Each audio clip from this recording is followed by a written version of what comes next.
Vamos ao Senhor em oração.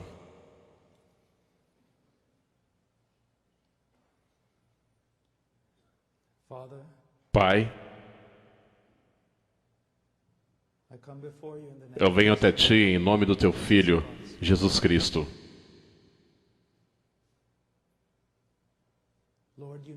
Senhor, Tu sabes todas as coisas.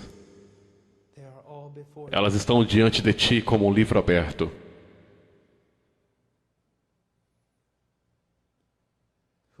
Quem consegue esconder seu coração de Tua presença e de Teu olho? As obras mais espertas dos homens estão expostas à Tua frente. Tua onisciência não conhece limites. E se não fosse pela graça, eu seria de todos os homens o mais apavorado. Mas há a graça abundante e gloriosa.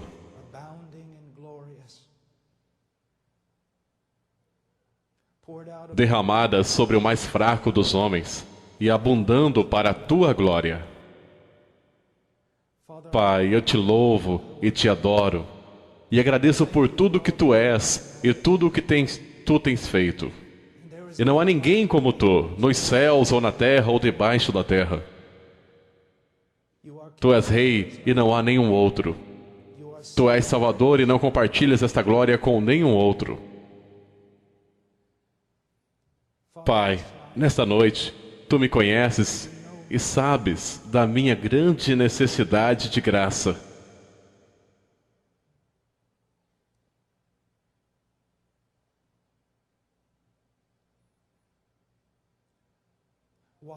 Por que estou aqui a não ser que Tu chamaste o mais fraco dentre os homens, o mais desprezível dentre os irmãos?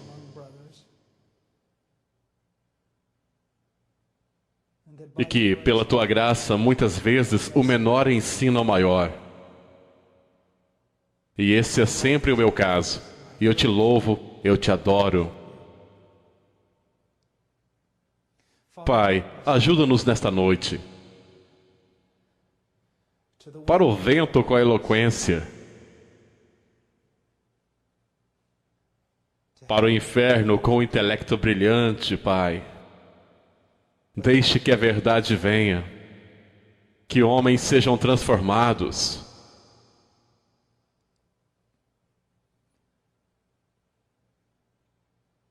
Que o estado da Tua igreja seja mais glorioso.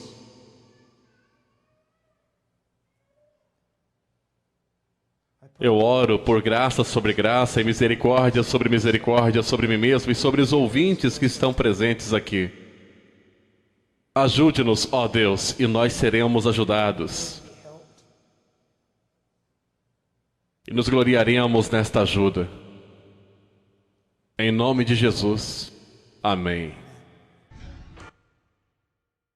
É um grande privilégio estar aqui esta noite. Um espantoso privilégio estar aqui diante de vocês. E falar de coisas como avivamento, reforma, o trabalho de Deus entre seu povo e entre os homens. Mas esta noite irei compartilhar com vocês uma acusação. Uma acusação. Mas é uma acusação de esperança. Enquanto eu estava orando sobre o que eu deveria fazer, esta série de reuniões, cheguei a uma grande conclusão, um grande fardo que foi colocado no meu coração. Precisamos de avivamento. Precisamos de um despertar. Mas não podemos simplesmente esperar que o Espírito Santo venha e limpe toda a bagunça que fizemos. Temos uma clara direção da palavra de Deus no que diz respeito ao que Ele tem feito através de Cristo. E como Ele espera que vivamos. A como Ele espera que ordenemos a sua igreja. E faz pouco bem aos homens clamarem por manifestações extra-bíblicas, quando princípios bíblicos são violados ao nosso redor. Eu quero que você saiba disso. Há pouca necessidade para o diabo e os homens maus se oporem a um homem orando por avivamento, a não ser que ele também esteja trabalhando por reforma. Nós temos recebido verdade. E nós não podemos simplesmente fazer o que é certo aos nossos próprios olhos e depois esperar que o Espírito Santo venha e abençoe o nosso trabalho. Ao olharmos para o Antigo Testamento, vemos que Moisés recebeu muita detalhada explicação sobre como construir o templo. Agora, isso foi dado para o bem de Moisés, ou para o bem da igreja. Eu acho que o que está sendo explicado aqui é que Deus é específico na sua vontade. E que nós não devemos presumir que podemos pegar o menor detalhe e ignorá-lo. Agora, eu sei que sou um homem frágil. E sei que sou esbofeteado por muitas fraquezas. Mas tenho uma acusação. E eu não posso chamar de minha acusação, porque quem sou eu para acusar alguém? E não posso chamar de acusação de Deus, pois como posso presumir sobre seu nome, Senhor? Mas eu vou dizer isso. Quando eu olho para a igreja e a comparo com as Escrituras, eu vejo que há certas coisas que têm que mudar. E eu não sou Martim Lutero, isso não são as 95 teses pregadas na porta de Wittenberg. Mas este é um fardo em meu coração e eu devo partilhá-lo. Eu devo partilhá-lo. Agora deixe-me dizer isso. O que eu vou dizer irá irar algum de vocês. Mas permitam-me adverti-los. Pode ser verdade que você será capaz de me acusar de arrogância. Pode ser verdade que você não goste de como eu irei falar. Tenho sido muitas vezes arrogante, tenho sido muitas vezes falado a verdade de forma errada. Mas não permitam que isso seja uma desculpa para vocês. A questão é, o que estou dizendo é verdade? Mesmo sendo entregue através de um mensageiro defeituoso ou não, outros se alegrarão no que vocês estão ouvindo. E vocês vão querer dizer amém e talvez levantar suas armas. Mas não façam isso porque todos nós temos uma medida de culpa. E se você estiver atingindo algum estado espiritual, então eu diria o que meu irmão disse. O que você tem que não tenha recebido? E se o recebeu, por que se orgulha como se não tivesse recebido? Não seria melhor adorar a Deus em humildade? Se você é um jovem ministro, eu não quero que você pegue estas verdades e leve de volta e ataque a sua igreja sem amor. Eu faria uma sugestão. Veja se os joelhos estão sangrando antes de começar qualquer tipo de reforma. E se você é um ministro mais velho, servindo ao Senhor por muitos anos, eu te imploro para não ser arrogante. Um rei velho e tolo pode aprender com o mais fraco de seus servos. E também peço isso, tenha a coragem de mudar tudo.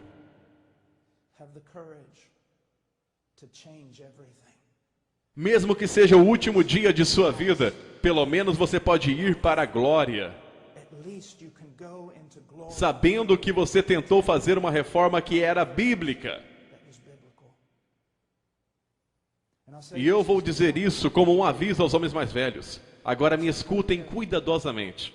Eu conheço a exortação em 1 Timóteo capítulo 5 sobre a forma como devo me dirigir a vocês. Então irei me dirigir, mas há um grande despertar em curso neste país. E não só neste país, mas na Europa onde tenho ido. E na América do Sul e em muitos lugares. Estou vendo jovens voltando para a rocha a partir da qual fomos cortados. Eles estão lendo Spurgeon e Whitefield, eles ainda estão ouvindo Ravenhill, Martin Lloyd Jones e Tozer e Wesley. É um grande, enorme movimento, mesmo que a mídia popular e o cristianismo de hoje ainda não tenha descoberto. E o que está acontecendo, eu quero que você saiba que eu nunca teria sonhado há 15 anos que eu veria o despertar que estou vendo. E não é por causa do meu ministério, mas eu vou para lugares diferentes e vejo o que Deus está fazendo, sem nenhum de nossos ministérios. Quer sejam 1000 moços na Holanda declarando as coisas têm que mudar, clamando a noite toda em oração pelo poder de Deus e pela verdade da Escritura, ou na América do Sul, reconhecendo que eles foram muito influenciados pela psicologia e todo tipo de técnicas superficiais provenientes da América, no que diz respeito ao evangelismo, e agora em lágrimas e quebrantados estão voltando e evangelizando suas igrejas, ou as cidades do interior dos Estados Unidos, onde eu tenho sentado por vezes até 2, 3 horas da manhã, discutindo teologia com jovens afro-americanos da periferia, a quem Deus vai levantar para pregar mais do que ninguém nunca vai ser capaz de imaginar nesse dia. Há um despertar.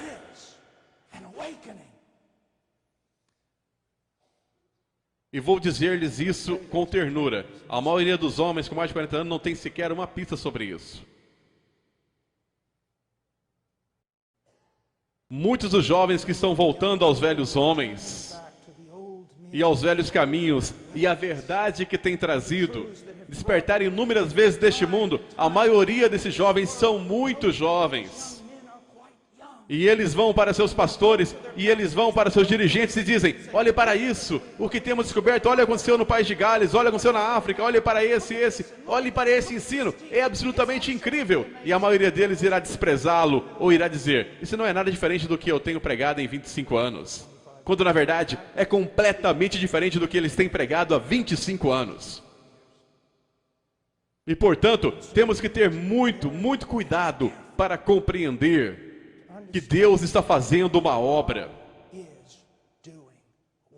E aquele que começou a boa obra irá completá-la. Muitas pessoas têm a ideia de que vão orar em um avivamento. E outras pessoas dizem, avivamento virá se você orar ou não. Eu não estou em qualquer um desses campos. Mas eu sei disso. Quando eu vejo homens e mulheres e jovens em todo o mundo orando por um despertar, para mim isso é o primeiro fruto do avivamento.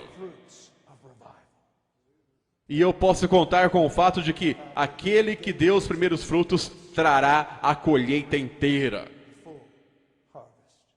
Primeiro de tudo, a primeira acusação, uma negação prática da suficiência das Escrituras.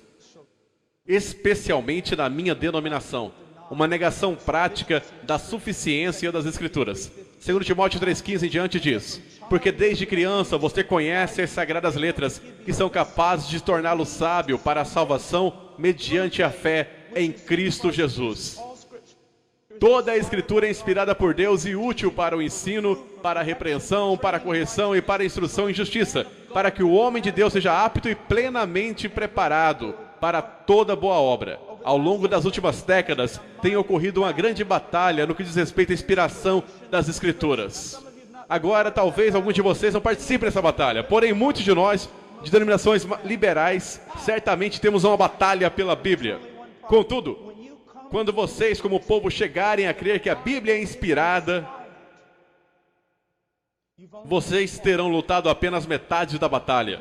Porque a questão não é meramente se a Bíblia é inspirada, se ela é inerrante. A grande pergunta que segue e deve ser respondida é, a Bíblia é suficiente? Ou será que temos que trazer todos os chamados estudos das ciências sociais e culturais, a fim de saber como funciona uma igreja? Essa é uma questão importante. Ciências sociais, em minha opinião, têm tomado precedência sobre a palavra de Deus de tal forma que a maioria de nós nem consegue perceber. Elas penetram de tal forma em nossa igreja, em nosso evangelismo e em nossa missiologia, que você dificilmente pode chamar o que estamos fazendo de cristão. Psicologia, antropologia, sociologia se tornaram influências primárias na igreja.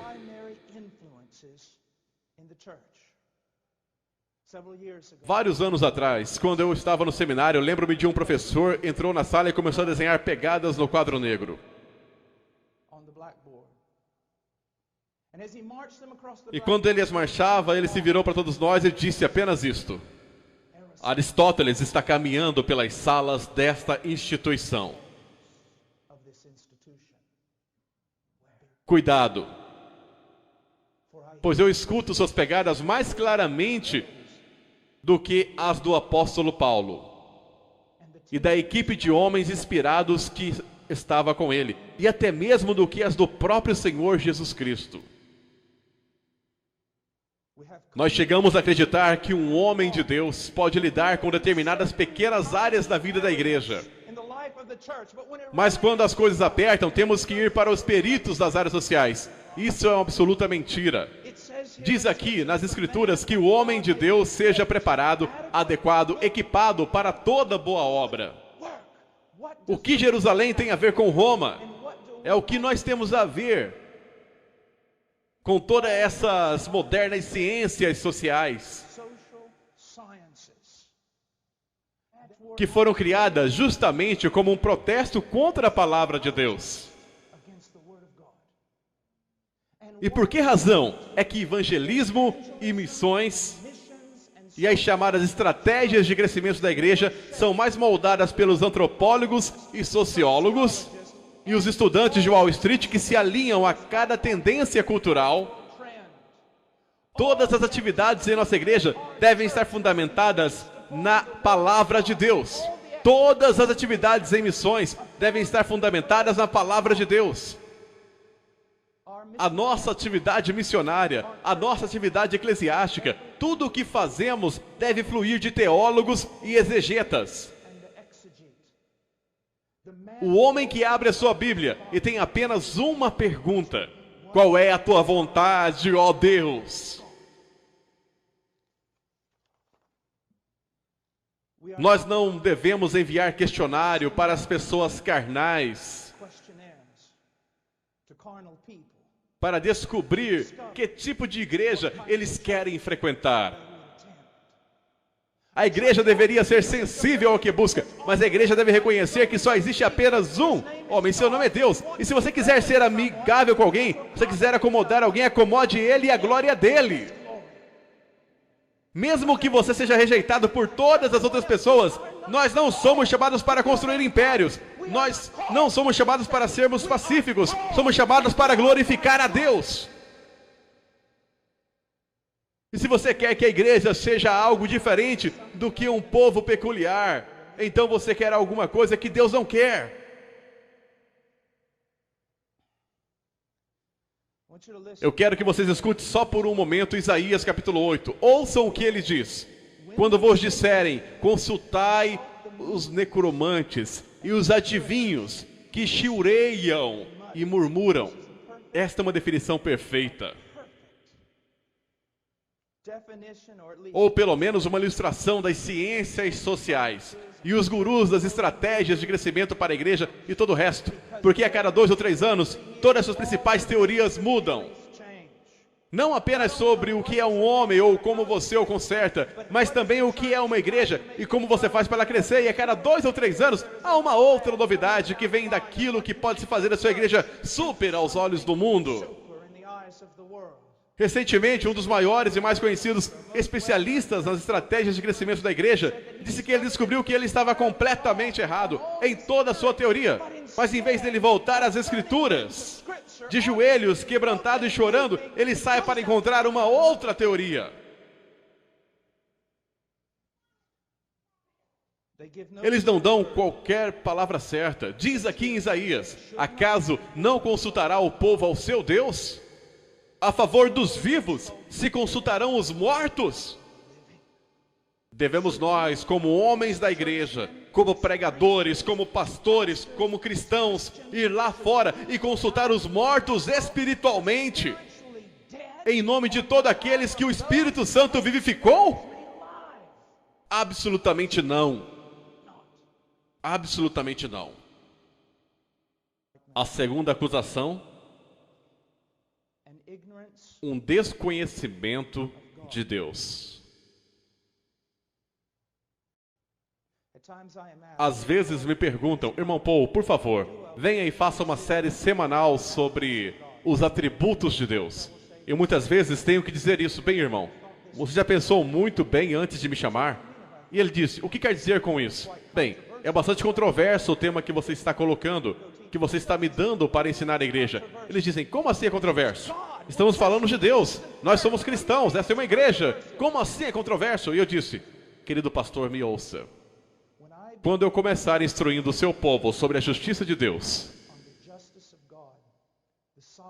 a soberania de Deus, a ira de Deus, a supremacia de Deus, a glória de Deus, você irá ter alguns de seus melhores membros e mais antigos da igreja se levantando e dizendo alguma coisa do tipo, esse não é meu Deus, eu nunca poderia amar um Deus como este, porque eles têm um Deus que eles fizeram com sua própria mente, e eles amam o que eles fizeram. Jeremias 9, 23 ao 24. Assim diz o Senhor, não se glorie o sábio em sua sabedoria, nem o forte em sua força, nem o rico em sua riqueza, mas quem se gloriar, glorie-se nisto, em compreender-me e conhecer-me. Salmo 50. Você pensa que eu sou como você? Mas agora eu o acusarei diretamente, sem omitir coisa alguma. Considerem isto, vocês que se esqueceram do seu Deus, caso contrário, sem que ninguém os livre. Agora, qual é o problema aqui? Há uma falta de conhecimento de Deus.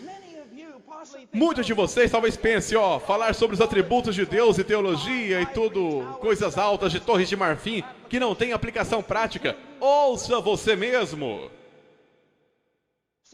Dizendo que o conhecimento de Deus não tem aplicação prática.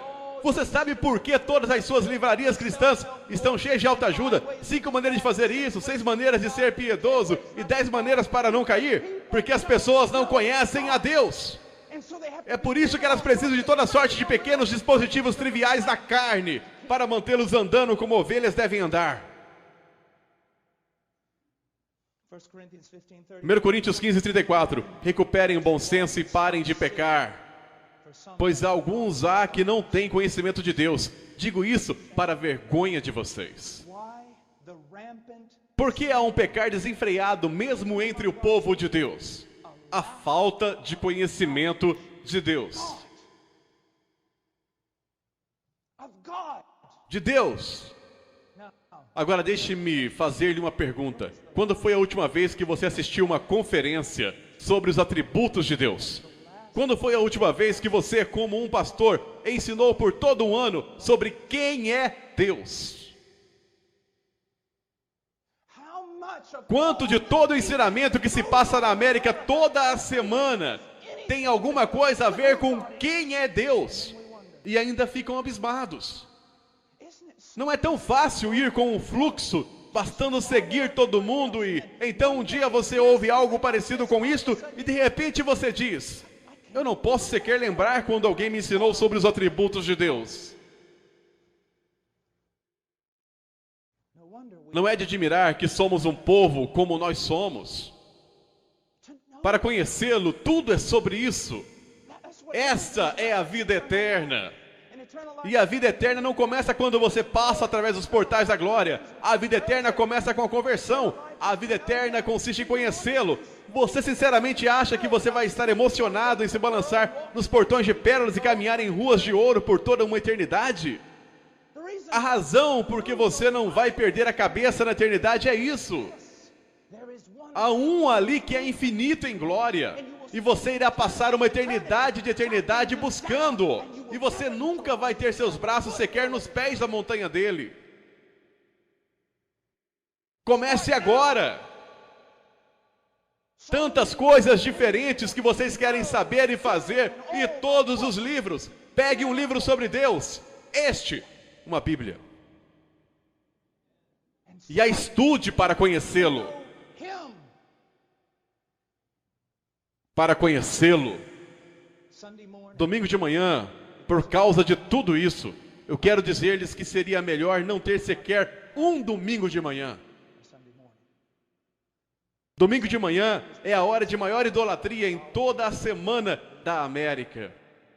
Porque as pessoas não estão adorando o único Deus verdadeiro.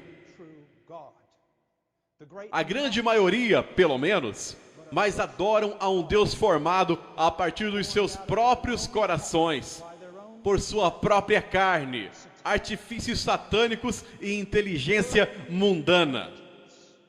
Eles têm feito um Deus como eles próprios, e ele parece mais com o Papai Noel do que com Jeová.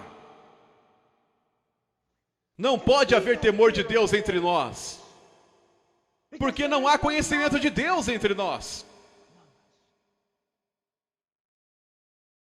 Glória a Deus. A terceira acusação: uma falha ao falar da depravação do homem. Quando eu olho para o livro de Romanos, que é um dos meus livros preferidos da Bíblia, ele não é uma teologia sistemática, mas se você pudesse dizer que qualquer livro da Bíblia foi teologia sistemática, o livro de Romanos seria o mais próximo. Não é surpreendente que Paulo gasta os 3 primeiros capítulos do livro procurando fazer alguma coisa? Levar todos os homens à condenação. Levar todos os homens à condenação. Mas não é que a condenação seja o bem supremo de sua teologia. Não é o seu fim ou o seu objetivo final. É um meio para trazer salvação para os seus leitores. Porque os homens têm que ser levados ao conhecimento de si próprios, antes de entregar a si próprios a Deus. Hoje os homens são feitos de tal modo decaídos, que você tem que cortar deles absolutamente toda a esperança na carne, antes que eles possam ser levados a Deus. Isso é importante em tudo, mas é especialmente importante no evangelismo.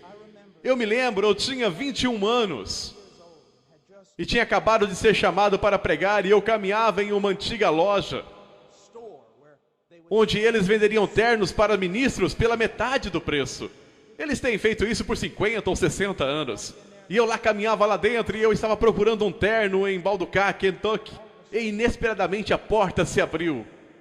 E eu ouvi a campainha tocar. A porta se fechou. Havia um velho homem em pé ali. E eu nunca peguei o nome dele, mas quando ele entrou, ele olhou para mim. Ele disse: garoto, você foi chamado para pregar, não é? Eu disse: sim, senhor. Ele era um velho evangelista. Ele disse: você vê onde está aquele prédio lá fora? Eu disse: sim, senhor. Ele disse: eu costumava pregar ali. O Espírito de Deus desceria e as almas seriam salvas. E eu disse: senhor, por favor, me fale sobre isso. Ele disse: não era nada como este evangelismo de hoje. Ele disse: nós pregaríamos por 2 ou 3 semanas e não daríamos qualquer convite para homens pecadores. Nós prepararíamos os corações dos homens até que o Espírito de Deus começasse a trabalhar e quebrantar seus corações. E eu disse: senhor, como você sabia quando o Espírito de Deus estava indo para quebrantar seus corações? E ele disse: bem, deixe-me dar-lhe um exemplo. Ele disse: muitas décadas atrás eu entrei nessa loja para comprar um terno. Alguém tinha me dado $30 e me disse: pregador, vá comprar um terno para você amanhã. E quando eu atravessei a porta, um jovem balconista que cuidava da loja voltou-se e olhou para mim, e quando ele olhou para mim, ele caiu no chão e clamou: quem pode salvar um ímpio como eu? E eu sabia que o Espírito de Deus tinha caído sobre aquele lugar. Hoje em dia nós simplesmente entramos e conversamos e damos 3 perguntas exploratórias e perguntamos se eles querem fazer uma oração pedindo para Jesus entrar em seus corações, e fazemos 2 vezes mais filhos do diabo, que nunca mais voltarão a serem abertos ao Evangelho por causa da mentira religiosa que nós, como evangélicos, temos vomitado de nossas bocas. Vou dizer algo que Leonard Ravenhill costumava dizer: agora você entende porque eu prego em vários lugares uma vez, mas essa é a verdade. Quando lidamos com o pecado superficialmente, em primeiro lugar, estamos lutando contra o Espírito Santo.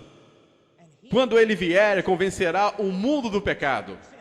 Há muitos pregadores populares hoje que estão mais preocupados em lhes dar sua melhor vida agora do que na eternidade. Eles se orgulham sobre o fato de eles não mencionarem o pecado em sua pregação. E eu posso dizer-lhes isso: o Espírito Santo não tem nada a ver com o ministério deles, senão que ele esteja trabalhando contra essa seria a única coisa. Porque quando um homem diz que ele não tem nenhum ministério que trata com o pecado do homem, o Espírito Santo o faz. É o ministério primário do Espírito Santo, entrar e convencer o mundo do pecado. E assim, saibam disso, quando você não trata especificamente, apaixonadamente, amorosamente com o homem e seu estado depravado, o Espírito Santo não está em nenhuma parte perto de você. Ademais, nós somos enganadores quando lidamos de modo superficial com o mal dos homens. Como pastores dos dias de Jeremias, eles tratam da ferida do meu povo como se não fosse grave. Paz, paz, dizem, quando não há paz alguma.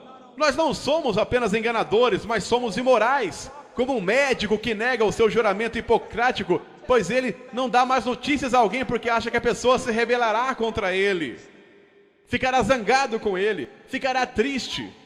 E portanto ele não diz a eles a notícia mais necessária para salvar suas vidas. Eu ouço os pregadores de hoje, eles dizem, não. Você não entende, irmão Paul. Nós não somos como as pessoas do tempo de John ou Charles Wesley. Nós não somos como a cultura que Whitefield se dirigiu ou Edwards. Nós somos tão robustos como eles são. Nós estamos quebrados. Nossa quarta acusação. Uma ignorância do Evangelho de Jesus Cristo. E eu quero submeter você essa noite a que esse país não é endurecido ao Evangelho. É ignorante do Evangelho, porque a maioria dos seus pastores o é. E deixe-me repetir isso. O problema deste país não são os políticos liberais. A raiz do socialismo, Hollywood ou qualquer outra coisa. Assim chamado, o pastor evangélico de nosso país e o pregador de nossos dias, o evangelista de nossos dias. É aí que o problema deve ser encontrado. Nós não conhecemos o Evangelho.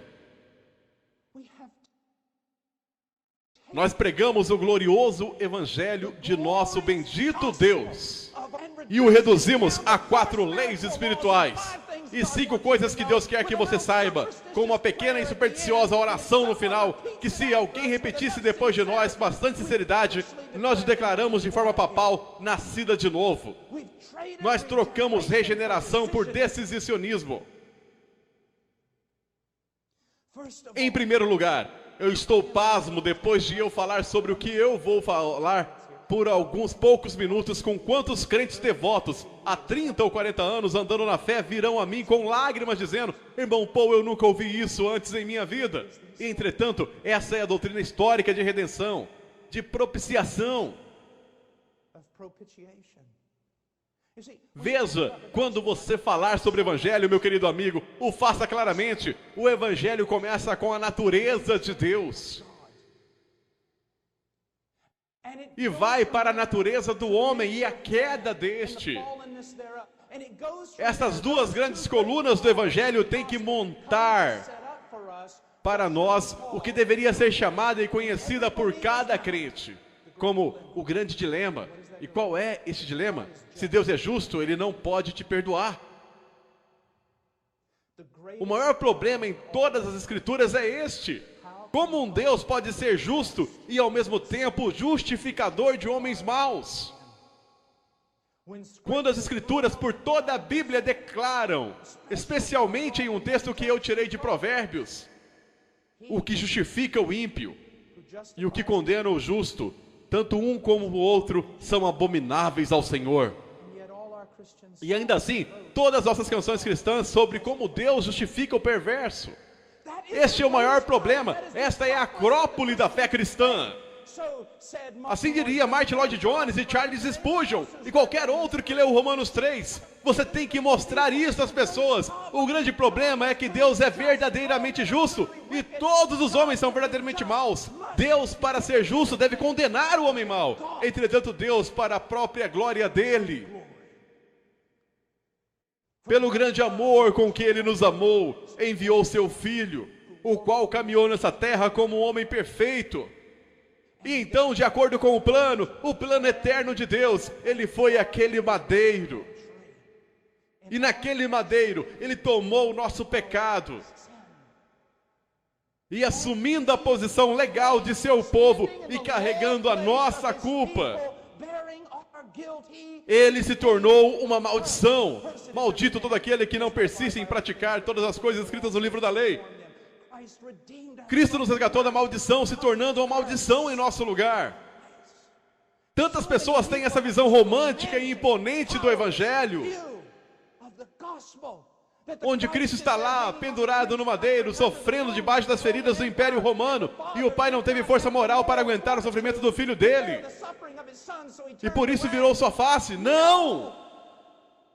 Ele se virou porque o Filho se tornou pecado. E tantos quantos ele está naquele jardim, grita, passa de mim este cálice. Especulam, bem, o que esteve no cálice? Oh, é a cruz romana, é o chicote, são os cravos, é tudo isso e tudo aquilo. Eu não quero desconsiderar os sofrimentos físicos de Cristo naquele madeiro. Mas o cálice era o cálice da ira de Deus Pai, que ele teve que ser despejada sobre o Filho. Alguém teve que morrer suportando a culpa do povo de Deus, desamparado por Deus pela justiça dele e esmagado debaixo da ira de Deus, pois ao Senhor agradou moê-lo. Eu estava na Alemanha um tempo atrás, ou em um seminário alemão na Europa há um tempo, e eu vi este livro, A Cruz de Cristo. Não era o de John Scott, era outro. E eu peguei e comecei a ler, e isto é o que ele dizia. O Pai olhou do céu para o sofrimento infligido sobre seu Filho pelas mãos de homens e considerou isto como um pagamento pelos nossos pecados. Isso é heresia. Agora, aquele sofrimento físico, aquela crucificação era tudo parte da ira de Deus. Teve que ser um sacrifício de sangue. Eu não desprezarei isso. Mas, meu amigo, se você parar aí, você não tem o Evangelho. E deixe-me perguntar, quando o Evangelho é pregado e compartilhado em evangelismo pessoal atualmente, você sequer ouve as coisas que há pouco ou quase nunca. Nunca é deixado claro que Cristo pôde redimir, porque ele foi moído debaixo da justiça de Deus. E tendo satisfeito a justiça divina com a sua morte, Deus é agora o justo e justificador de ímpios.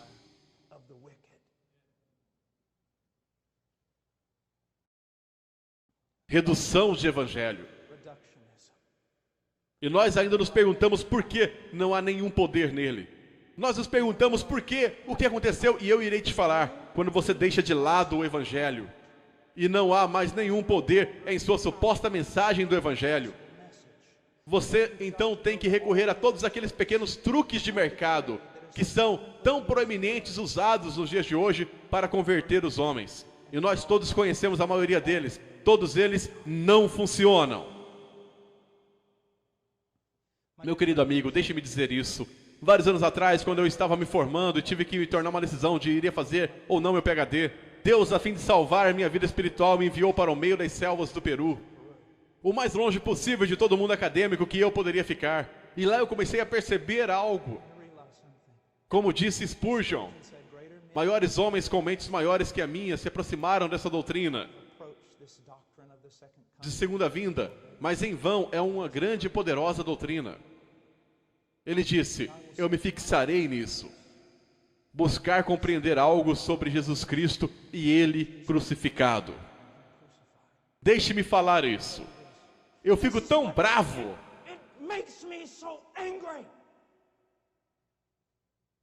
Quando as pessoas tratam o glorioso Evangelho de Cristo como se fosse um primeiro passo para entrar no cristianismo, que só leva aproximadamente 10 minutos de aconselhamento, e então você parte para coisas maiores. Isso mostra como nós somos patéticos em nosso entendimento das coisas de Deus. Meu amigo, no dia da segunda vinda, quando você entenderá absolutamente tudo sobre a segunda vinda, mas você estará em eternidade de eternidade no céu. E você não vai nem mesmo começar a compreender a glória de Deus no Calvário. É tudo sobre isso. Moço, jovem pregador, me escute. Persiga-o naquele madeiro. O que significa?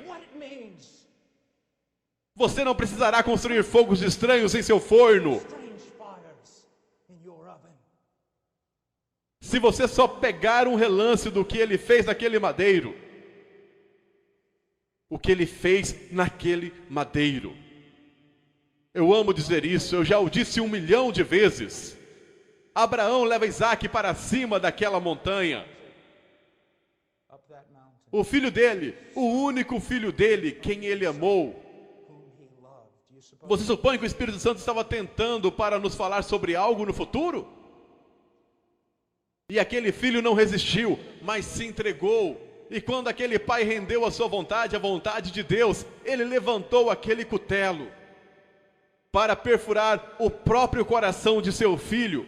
Mas a mão dele foi detida e foi falado ao velho homem que Deus tinha provido um carneiro. Tantos cristãos pensam, que final bonito para aquela história. Não é o fim, é o intervalo. Milhares de anos depois, Deus, o Pai, pôs sua mão sobre seu filho, o único filho dele, quem ele amou, e tirou o cutelo da mão de Abraão, e sacrificou seu filho unigênito sobre a plena força da sua ira. Agora você sabe por que aquele pequeno evangelho que você prega não tem nenhum poder, porque não é nenhum evangelho. Vá ao evangelho, gaste sua vida em seus joelhos, se afaste dos homens, estude a cruz. A quinta acusação: uma ignorância da doutrina da regeneração. Uma ignorância da doutrina da regeneração. Meu prezado amigo, eu vou dizer isso sem rodeios. Sei que há calvinistas aqui, e sei que há arminianos aqui, e sei que há todo tipo de animal estranho entre um extremo e outro. Risos. Mas eu quero que você saiba de uma coisa. Embora eu penda mais para, acho que posso me considerar um spurgeonista de 5 pontos, quero que saiba disto. A questão central não é o calvinismo. Não. Vou ter muitos problemas quando essa mensagem chegar à internet. A questão central não é o calvinismo. Vou dizer qual é a questão central: regeneração. E é por isso que posso ter comunhão com Wesley, com Ravenhill, com Tozer e com todos os demais, porque independente de como eles se posicionavam, eles criam que a salvação não pode ser manipulada pelo pregador. E que é uma obra extraordinária do poder do Deus Todo-Poderoso. E junto com eles, portanto, eu me posiciono na certeza de que foi uma obra de Deus. Muito maior é a manifestação do poder de Deus na obra regeneradora do Espírito Santo do que na criação do mundo, do universo. Porque ele criou o mundo ex nihilo, do nada. Mas ele recria o homem a partir de uma massa corrompida. E a regeneração encontra correspondência na própria ressurreição de nosso Salvador.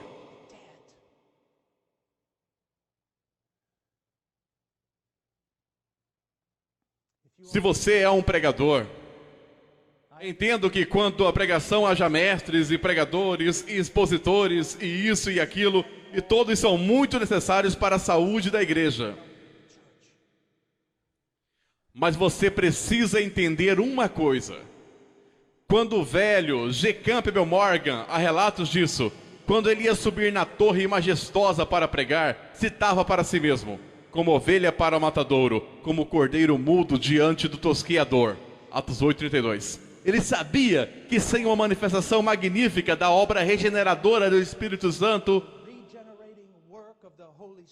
tudo o que ele dissesse seria morte.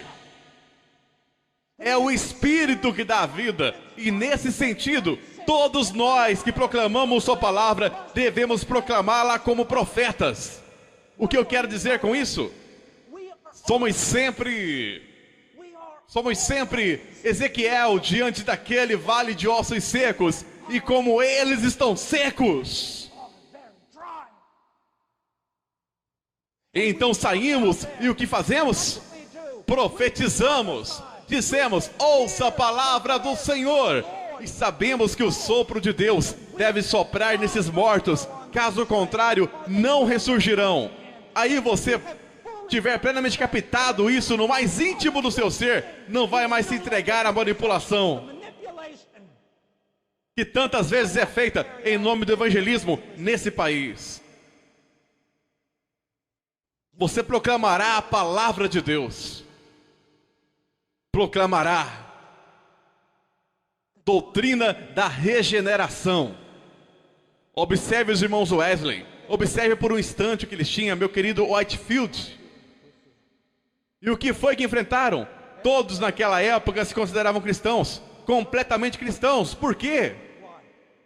Bem, todos tinham sido batizados na infância, e isso ingressaram à aliança. Foram confirmados, viviam como diabos.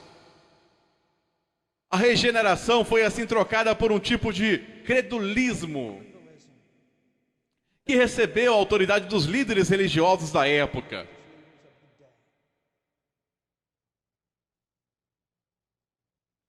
E é aí que chegam os irmãos Wesley. Não está tudo certo, vocês não nasceram de novo. Não há nenhuma prova de vida espiritual.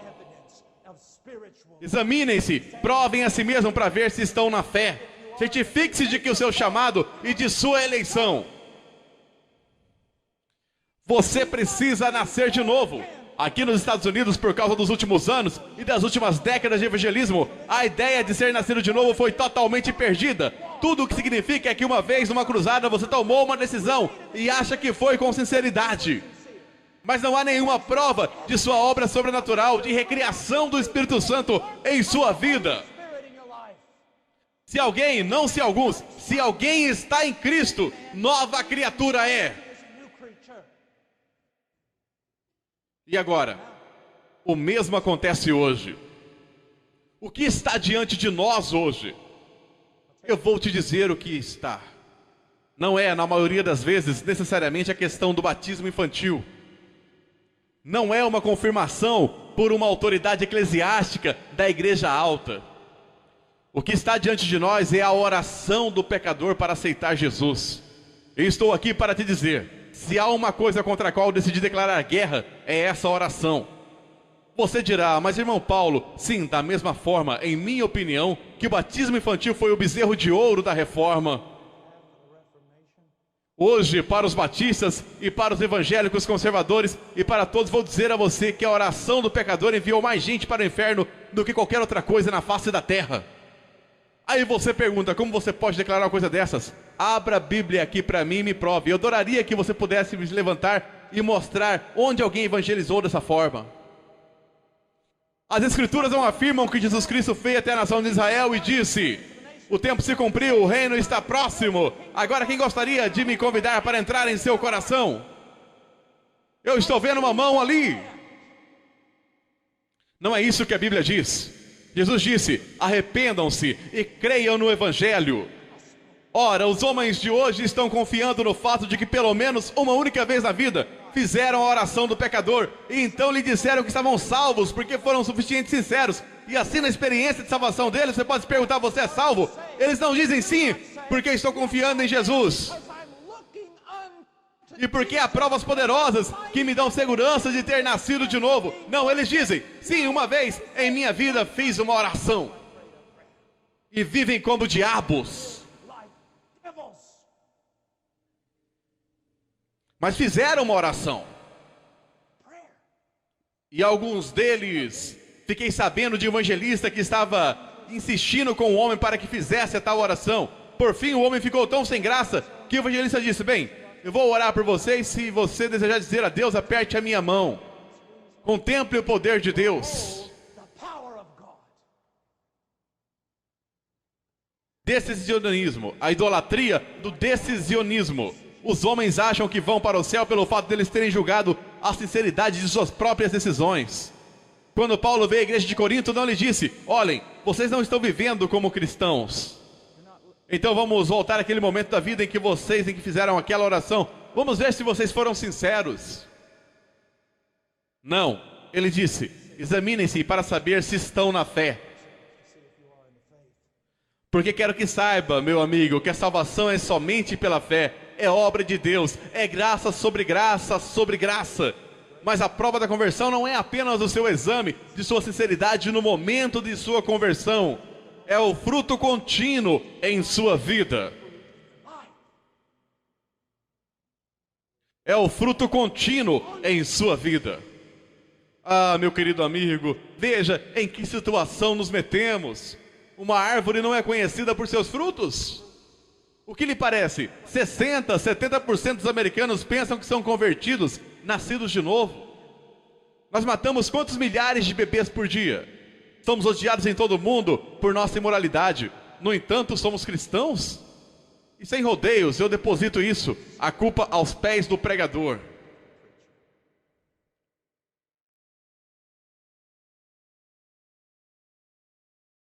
A sexta acusação, um apelo evangelístico sem fundamento bíblico. Nós já vamos tocar nesse ponto. Olhe como temos feito ultimamente. Quero dizer, escute-me agora. Tenho visto isso por todos os lados. Os calvinistas, os arminianos, muitos deles compartilham algo em comum. E é isso mesmo, o mesmo convite superficial. Falam muito sobre um monte de coisa, então eles chegam ao convite. E é quase como se todos tivessem enlouquecido. Caminham em direção a alguém dizendo, Deus te ama e tem um plano maravilhoso para a sua vida. Já pensou em dizer isso ao norte-americano? Senhor, Deus me ama e tem um plano maravilhoso para a sua vida. O quê? Deus me ama? Bom, isso é maravilhoso, porque eu também me amo. Isso é maravilhoso. E Deus tem um plano maravilhoso. Eu também tenho um plano maravilhoso para a minha vida. E se eu o aceitar em minha vida agora, terei minha vida melhor agora? Isso é simplesmente maravilhoso. Isso não é evangelismo bíblico. Permita-me te dizer algo no lugar disso. Deus vai a Moisés e diz isto. Senhor, Senhor, Deus compassivo, clemente e longânimo, e grande em misericórdia e fidelidade, que guarda a misericórdia em 1000 gerações, que perdoa a iniquidade, a transgressão e o pecado, ainda que não inocente o culpado. A reação de Moisés. E imediatamente, curvando-se Moisés para a terra, o adorou. O evangelismo começa com a natureza de Deus. Quem Deus é.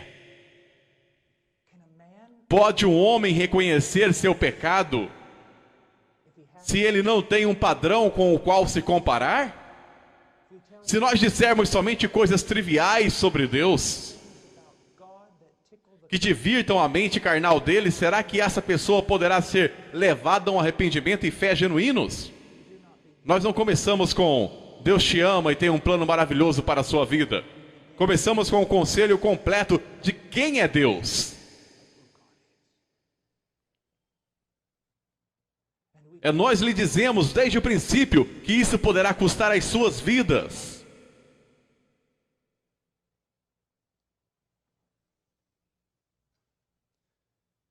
Depois disso, temos algumas perguntas exploratórias. Ei, você sabe o que é um pecador, não? Há alguns anos, minha mãe morreu de câncer. E como se o doutor entrasse e disse, ei, Barbie, você sabe que tem câncer, não é? Nós tratamos o pecado tão superficialmente, sem agravos, nada solene. Senhor, há uma terrível podridão em você e um juízo está vindo. Porque se só dissermos a um homem, Senhor, você sabe o que é um pecador? Vão e perguntem ao diabo se ele sabe o que é um pecador. Bom, sim, eu sou, e muito bom nisso. Ou muito mal, dependendo do que você vê. Mas sim, eu sei que sou pecador. A pergunta não é, você sabe que é pecador? A pergunta é, o Espírito Santo está operando através da pregação do Evangelho de tal maneira em seu coração que uma mudança está sendo feita, de maneira que o pecado que uma vez você amava, agora você odeia, e o pecado que uma vez você desejava abraçar, agora você foge dele, como se estivesse fugindo de um dragão. E depois a pergunta, você quer ir para o céu? Esta é a questão pela qual eu não permitiria que meus filhos fossem a 98% das escolas dominicais e aos acampamentos bíblicos de verão em igrejas evangélicas, porque alguma pessoa bem intencionada se levantará e dirá, Jesus não é maravilhoso? Depois de ter mostrado o filme de Jesus, sim. Quantos de vocês, pequenas crianças, amam Jesus? Eu. Quem quer aceitar Jesus no seu coraçãozinho? Eu. E depois eles são batizados. E eles caminham um pouco porque eles foram criados em uma cultura cristã. Ou algum tipo de cultura igreja. E então, quando eles completam 15, 16 anos e quando eles têm a força de vontade, eles começam a quebrar os laços. Eles começam a viver em perversidade. Então nós vamos atrás deles dizendo, vocês são cristãos, vocês só não estão, parem de se desviar. Ao invés de ir a eles biblicamente e dizer isto, você fez uma profissão de fé em Cristo. Ou professou até no batismo. Mas agora parece que você se afastou dele. Examine-se, prove-se. Há pouca evidência de uma conversão verdadeira em você. E então, quando eles têm 24, 25 anos, depois da universidade, talvez 30, eles voltam à igreja e eles dedicam suas vidas e se unem ao grupo com essa moralidade pseudo-cristã que caracteriza os igrejeiros da América. E ao final eles escutam isso: nunca vos conheci, apartai-vos de mim os que praticais a iniquidade. Você diz: irmão Paul, você está tão nervoso, não tem o direito de estar? Alguém deve estar clamando por avivamento. Mas nós temos nossas fundações eretas. Que avivamento viesse, endireitasse nossas fundações. Mas não deveríamos, enquanto temos os olhos e ouvidos abertos e temos a palavra na nossa frente, corrigir essas coisas. Você gostaria de ir para o céu? Meus queridos amigos, todos querem ir para o céu, eles só não querem que Deus esteja lá quando chegarem. A pergunta não é se você quer ir ao céu, a pergunta é: você quer a Deus? Você tem deixado de ser o inimigo de Deus? Cristo tem se tornado precioso para você? Você o deseja? É disso que se trata.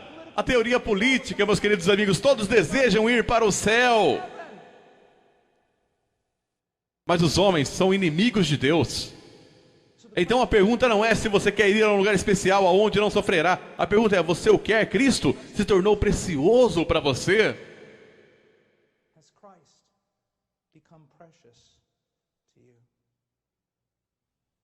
Frequentemente, depois de uma pessoa orar, perguntam: você gostaria de ir para o céu? Bom, sim. Então você gostaria de orar e pedir que Jesus entre no seu coração? Agora, há pessoas que foram salvas utilizando essa metodologia, mas não é graças a ela, mas sim apesar dela. Senhor, você deseja a Cristo? Você vê seu pecado? Oh, sim, sim, eu vejo o meu pecado.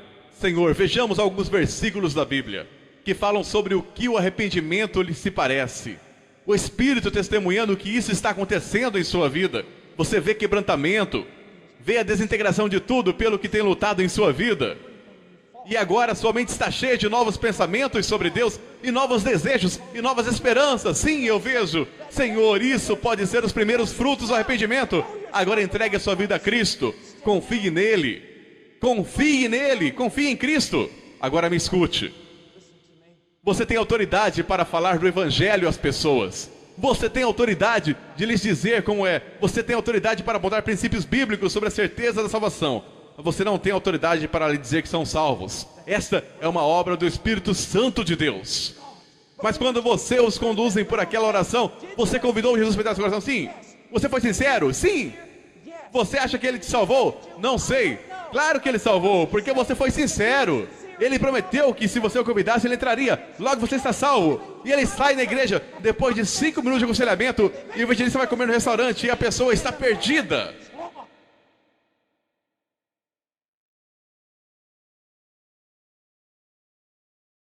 Um apelo evangelístico sem fundamento bíblico. Se alguma vez duvidaram de sua salvação, aqui vamos de novo. Se alguma vez eles duvidaram de sua salvação, houve algum momento em que você orou e pediu para Jesus entrar em seu coração? Sim. Você foi sincero? Acho que sim. O diabo está lhe incomodando? E se eles vivem sem crescimento, mesmo no contexto de uma igreja sem crescimento, em carnalidade contínua, sem problema, nós colocamos a culpa na falta de discipulado pessoal e resolvemos a doutrina do cristão carnal. A doutrina do cristão carnal tem destruído mais vidas e enviado mais gente ao inferno. Os cristãos lutam contra o pecado? Sim. Pode um cristão cair em pecado? Absolutamente. Pode um cristão viver em pecado contínuo de carnalidade? Todos os dias da sua vida são carregados de frutos e verdadeiramente cristão? Absolutamente não. Senão cada promessa no Velho Testamento referente à Nova Aliança falhou. E tudo que Deus disse sobre disciplina em Hebreus é uma mentira. Uma árvore é conhecida por seus frutos. Quando trabalhamos com homens sobre conversão, tenho visto pregadores que entendem muito sobre as coisas de Deus. Mas quando eles descem, mesmo depois de uma apresentação exemplar do Evangelho, eles entram novamente nessa metodologia. Deixe-me lhe dar uma história e depois iremos à próxima acusação. Mas é uma história que é um dos momentos mais preciosos da minha vida como cristão. Eu estava pregando no Canadá, na verdade, eles me disseram que estava a 30 quilômetros do Alasca. Havia mais ursos pardos na cidade do que pessoas. Sério. Era uma igreja pequena, de como 15, 20 pessoas, e eu estava pregando. E bem, quando eu fiquei em pé no púlpito, essa montanha de homem entrou dos seus 60 ou 70 anos, mas uma montanha de homem. Ele podia ter batido em cada um de nós nesse prédio. Quando eu pregava, via sua face, deixei tudo de lado e comecei a pregar o Evangelho. Era o ser humano mais triste que eu já vi.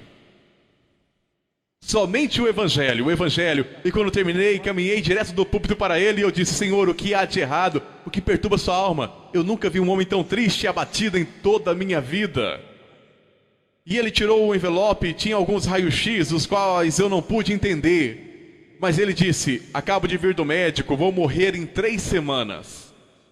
Foi isso que ele me disse. Agora eu tenho morado toda a minha vida em um rancho de gado. Só se chega lá por avião flutuante ou cavalgando pelas montanhas e todas essas coisas. Ele disse: nunca estive em uma igreja, nunca li a Bíblia. Acredito que há um Deus e que uma vez escutei sobre um cara chamado Jesus. Ele disse: eu nunca tive medo de nada em minha vida e agora estou aterrorizado. E eu disse: Senhor, você entendeu a mensagem do Evangelho? E ele disse: sim. Agora, o que faria a grande maioria dos pregadores naquele momento? Então você gostaria de convidar Jesus para entrar em seu coração? É isso que eles fariam. E eu disse: Senhor, você entendeu? Ele disse: eu entendi, mas é só isso? É que eu disse, uma criança poderia ter entendido aquilo. Qualquer um. É só isso que eu entendi. E eu oro ou... Eu disse: Senhor, você vai morrer em 3 semanas. Eu tinha que ir embora amanhã. Vou cancelar meu voo e ficaremos aqui lendo a palavra de Deus, lutando e clamando a Deus até que você se converta ou morra e vá para o inferno. E então começamos. Comecei com o Velho Testamento, o Novo Testamento, cada versículo sobre as promessas de Deus com respeito à redenção, à salvação. Uma e outra vez, várias vezes, lendo João 3,16, orando por um tempo, clamando a Deus, questionando sobre o arrependimento do homem, sobre a fé, sobre a certeza da salvação, trabalhando até que Cristo tenha sido formado nele. E então, finalmente, simplesmente exaustos aquela noite, não houve nenhum avanço, não houve nada. Eu disse: Senhor, vamos orar. E oramos e eu disse: Senhor, leia João 3,16 outra vez. E ele disse: lemos isso 1 milhão de vezes. Eu disse: eu sei, mas é uma das maiores promessas de salvação. Leia o texto de novo. E eu disse: nunca esquecerei, eu tinha minha Bíblia no meu colo, naquelas suas mãos grandes e montanhosas. Ele disse: ok, porque Deus amou o mundo de tal maneira que deu, sou salvo, irmão Paul, todos os meus pecados se foram, tenho vida eterna, sou salvo, eu disse: sabe como? Ele disse: você nunca leu esse versículo antes? O que estava acontecendo? Uma obra do Espírito de Deus. Ao invés daqueles truquezinhos que você tenta. Você quer ir a comer? Você pensa que pregar é um espetáculo e depois disso você volta para o hotel? Não, após a pregação é que o trabalho começa, lidando com as almas.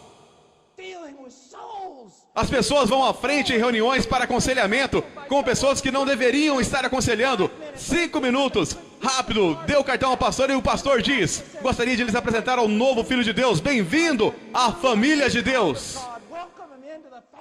Como você se atreve? Se você vai apresentá-lo, diga isso. Este homem essa noite fez uma profissão de fé em Jesus Cristo. E por causa do nosso temor de Deus e nosso amor pelas almas dos homens, Nós agora iremos trabalhar para ter certeza que Cristo tem realmente sido formado nele. Que ele verdadeiramente tem um entendimento bíblico sobre arrependimento e fé. E grande certeza e gozo no Espírito Santo. É isso que nós vamos fazer. Olha o que nós fizemos. Suplico-te, olha o que estamos fazendo. E isto não é algum tipo de seita. Isso somos nós. Pare!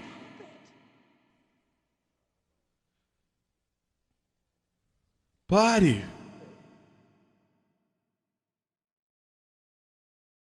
Sétima acusação: ignorância com relação à natureza da igreja. Deus tem apenas uma instituição religiosa: é a igreja. É a igreja. E o nosso objetivo e resultado final do avivamento será o plantio de igrejas bíblicas. Eu tenho um grande medo de que a igreja local hoje seja desprezada. Diga a alguém que você é um pregador itinerante, que você tem um ministério mundial e todos se curvarão. Diga a alguém que você é um pastor de grupo de 30 e farão com que você se sente no fundo durante a conferência. Ele não é o príncipe dos pregadores itinerantes, ele é o príncipe dos pastores. Muitos anos atrás, Bill Clinton tinha um slogan durante a eleição: é economia, estúpido. Meu pastor, Jeff Noblet, um dos presbíteros em nossa igreja, o principal pastor e pregador, me disse um dia: você sabe, eu gostaria de ter um monte de camisetas dessas. Que elas diriam, irmão Jeff? É a igreja, estúpido. Jesus deu sua vida pela igreja, uma linda virgem, a igreja primitiva.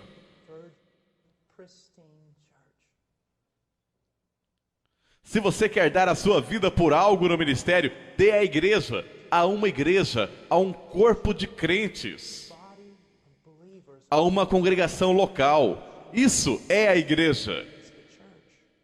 Agora deixe-me dizer algo sobre a igreja, quero que vocês ouçam bem. Não existe um remanescente de crentes na igreja. Todos nós sabemos sobre a teologia. Você sabe que até o curso de Israel, havia em Israel o povo de Deus e o remanescente de verdadeiros crentes. Esse não é o caso da igreja. Não há um remanescente de crentes, ou um pequeno grupo de crentes dentro de um grande grupo chamado igreja. A igreja é o remanescente. E eu quero dizer isso. Se pastores chegaram próximos de blasfemar, é com relação a isso. Eu ouço teólogos, professores itinerantes, pastores, uns e outros dizendo esse tipo de coisa. Há tanto pecado dentro da igreja quanto fora dela. Há tanto divórcio na igreja quanto fora dela. Há tanta imoralidade e pornografia na igreja quanto fora dela. E então pregadores dizem, sim, a igreja está agindo como uma prostituta. Eu quero que você saiba isso. Você deve ter muito cuidado ao chamar a noiva de Jesus Cristo de prostituta. E vou lhe dizer qual é o problema. Pastores e pregadores não sabem o que é a igreja. Eu quero que vocês saibam que a igreja de Jesus Cristo da América hoje é linda.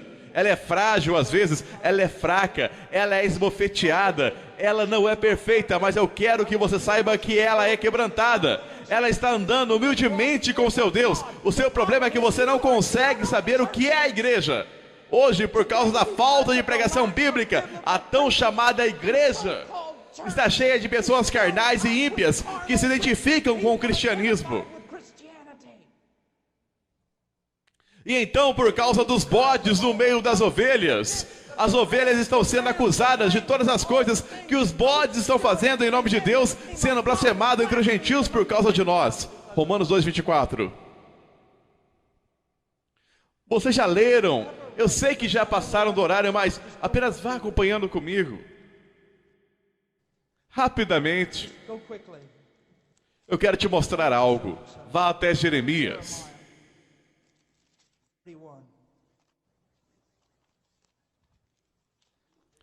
Jeremias 31. 31, Jeremias. Eis que os dias vêm, diz o Senhor, em que farei uma nova aliança com a casa de Israel e com a casa de Judá. Agora eu não quero tirar nada do povo chamado Israel. Mas esse texto também é aplicado à igreja, entenda isso. Eu não quero entrar em batalhas na escatologia, mas na Bíblia, no Novo Testamento, no livro de Hebreus, é aplicado ao povo de Deus. não conforme a aliança que fiz com seus pais no dia em que os tomei pela mão para os tirar da terra do Egito. Eu ouço pregadores dizendo todo o tempo: bem, quando você olhar para trás, vê Israel, você vê um monte de ímpios e idólatras, e no meio deles havia um pequeno remanescente de verdadeiros crentes. Isso é verdade, mas não aplique isso à igreja do Novo Testamento. Porque ele diz: eu irei fazer algo diferente, não como a aliança que eu fiz com os pais deles, no dia em que eu os tirei da minha mão da terra do Egito. Minha aliança, embora eu tenha sido um marido para eles, mas esta é a aliança que farei com a casa de Israel depois desses dias, declara o Senhor. Eu colocarei a minha lei dentro deles. Ele não apenas lhe deu, se você é convertido, ele não apenas lhe deu uma lei numa tábua de pedra. Ele tem sobrenaturalmente, através da doutrina da regeneração, escrito estas leis no seu coração. É porque ele fez isso, eu serei seu Deus e eles serão meus povo. E veja o que diz: não ensinarás cada um ao seu próximo, nem cada um ao seu irmão, dizendo: conhece o Senhor, porque todos me conhecerão, desde o menor até o maior deles, diz o Senhor. Pois perdoarei as suas iniquidades e dos seus pecados jamais me lembrarei. Novamente, a doutrina da regeneração. Deus está fazendo algo novo nesses últimos 2000 anos. Nós não temos muitas igrejas na América. Temos um monte de prédios de tijolo realmente bonitos, com gramados finamente podados.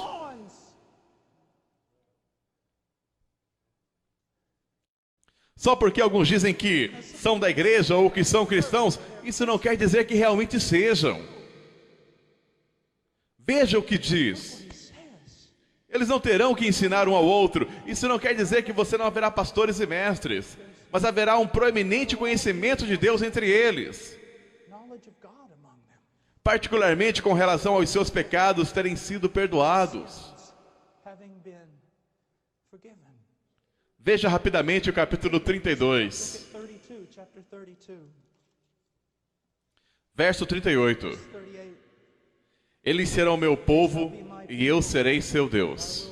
Ele não diz: eu espero que sim, talvez, se eu der sorte, se eu conseguir evangelismo suficiente para trabalhar para mim, talvez isso dê certo. Ele diz: eu vou trazer um povo a mim, um povo pelo qual entregarei meu filho. E ele diz: eles serão meu povo e eu serei seu Deus.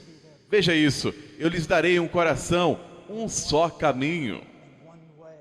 Agora não fique bravo comigo, mais do que você já está, pelo menos. Mas me ouça, nos anos 70 e 80, todas as marchas para Jesus, todos lamentando e chorando. A igreja está tão dividida, a igreja não é uma. Meu querido amigo, deixe-me lhe dizer isso. Se a igreja não é uma, então há uma oração que Deus, o Pai, não respondeu para seu filho. E a promessa da nova aliança falhou. Então eu quero redirecionar você um pouco. Eu quero lhe submeter que a igreja é uma. Ela sempre foi uma. Você já se sentou no avião, ou talvez encontrou alguém com quem você conhecia no supermercado, e você sendo batista ou menonita, ou qualquer coisa, mas verdadeiramente evangélico, verdadeiramente cristão, você fala com ele não mais que poucos minutos e você descobre: ele é um crente. É um que está vivo. E naquele momento você daria a sua vida por ele. Você daria a sua vida por ele. Eu me lembro uma vez, nós estávamos no departamento Amazonas do Peru, foi no tempo do Sendero Luminoso, e estava acontecendo uma guerra civil lá. Nós viajamos 22 horas no caminhão que carregava grãos, e mais ou menos meia-noite nós tiramos a lona, e o caminhão parou e nós pulamos na selva. Nós passamos a noite bem na margem da selva e fizemos caminho para certo lugar. E na metade do caminho nós nos perdemos, e no dia seguinte então nós oramos, eu e meu querido amigo Paco, estávamos orando: ó Deus, nos dê uma direção, estamos perdidos. Se formos encontrados aqui, os terroristas dominam esse lugar, nem os militares entrariam aqui. Nós clamamos: ó Deus, nos dê uma direção. Nós ouvimos um sino, e então ouvimos alguém falando. No começo achávamos que era uma conversa estranha. Então percebemos que era um garotinho vindo do campo, com seu burro, e ele estava falando com seu burro. Então ficamos atrás dele e o seguimos. Então ficamos na extremidade da cidade, cabanas, casas de tijolo, e eu disse: Paco, você sabe o que os terroristas forem donos disso, nós estamos mortos. Sim, mas nós chegamos a algum lugar. Então nós descemos, fomos até um homem que estava bêbado no escuro e dissemos: Há irmãos por aqui? Porque todo mundo sabe o que isso significa nas montanhas. Significa um cristão verdadeiro. Então ele disse, aquela senhora bem ali. Então eu fui até lá. Era uma velha mulher nazarena. E eu bati na porta.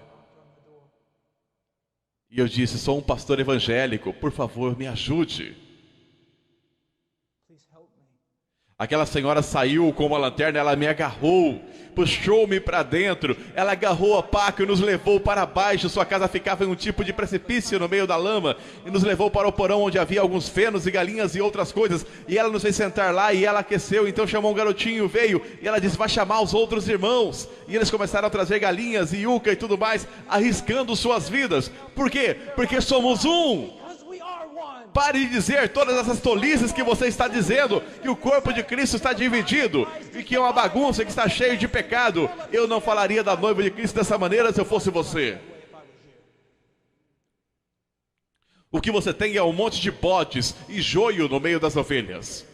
E porque muito pouca disciplina bíblica é compassiva, é praticada na igreja, elas vivem entre as ovelhas, eles se alimentam dessas ovelhas e as destroem. E aqueles entre vocês que são líderes na igreja vão pagar um alto preço quando você estiver diante daquele que as ama, porque você não teve coragem suficiente para se levantar e confrontar o ímpio. A propósito, me escute. O cenário médio na América do Norte, no que diz respeito às igrejas em geral, e eu não quero entrar nos prós e contras disso, mas eis o que acontece. Por a pregação do evangelho ser tão baixa, a igreja é basicamente a maioria carnal, cheia de pessoas perdidas. E por ser uma democracia, eles em geral são os que governam a direção da igreja. E por o pastor não querer perder o grande número de pessoas, e por ele ter ideias erradas quanto ao evangelismo e a verdadeira conversão, ele atende aos ímpios em sua igreja, e seu pequeno grupo de verdadeiras ovelhas que pertencem a Jesus Cristo está sentado no meio de todo o teatro, no meio de todo o mundanismo, no meio de todo o entretenimento que está acontecendo. Nós queremos apenas adorar Jesus e queremos apenas que alguém nos ensine a Bíblia, e pastores vão pagar por isso. Isso é verdade. Isso é verdade. Você está dizendo, você está nervoso, meus queridos amigos, vocês sabem o quanto me custa dizer isso? Isso é verdade. Tentando manter juntos um bando de ímpios, enquanto um pequeno rebanho no meio deles está morrendo de fome. E fazendo com que eles vão à direção que eles não querem ir com a maioria dos carnais. Escute-me. Se a minha esposa estivesse no Walmart, tarde da noite, e você estivesse passando por lá e você tivesse visto 2 homens que estavam abusando dela, 3, 4, 5, 10 homens estivessem abusando dela e machucando-a, e você abaixasse a cabeça em nome da autopreservação, e você passasse de lado, eu quero te dizer algo, amigo. Eu não vou apenas atrás daqueles 10 homens, eu também vou atrás de você. É a noiva de Cristo e ela é preciosa para Ele. Vai custar-lhe servir Jesus. Poderá custar a sua igreja, a sua reputação, a sua denominação, absolutamente tudo. Mas a noiva de Jesus Cristo é digna.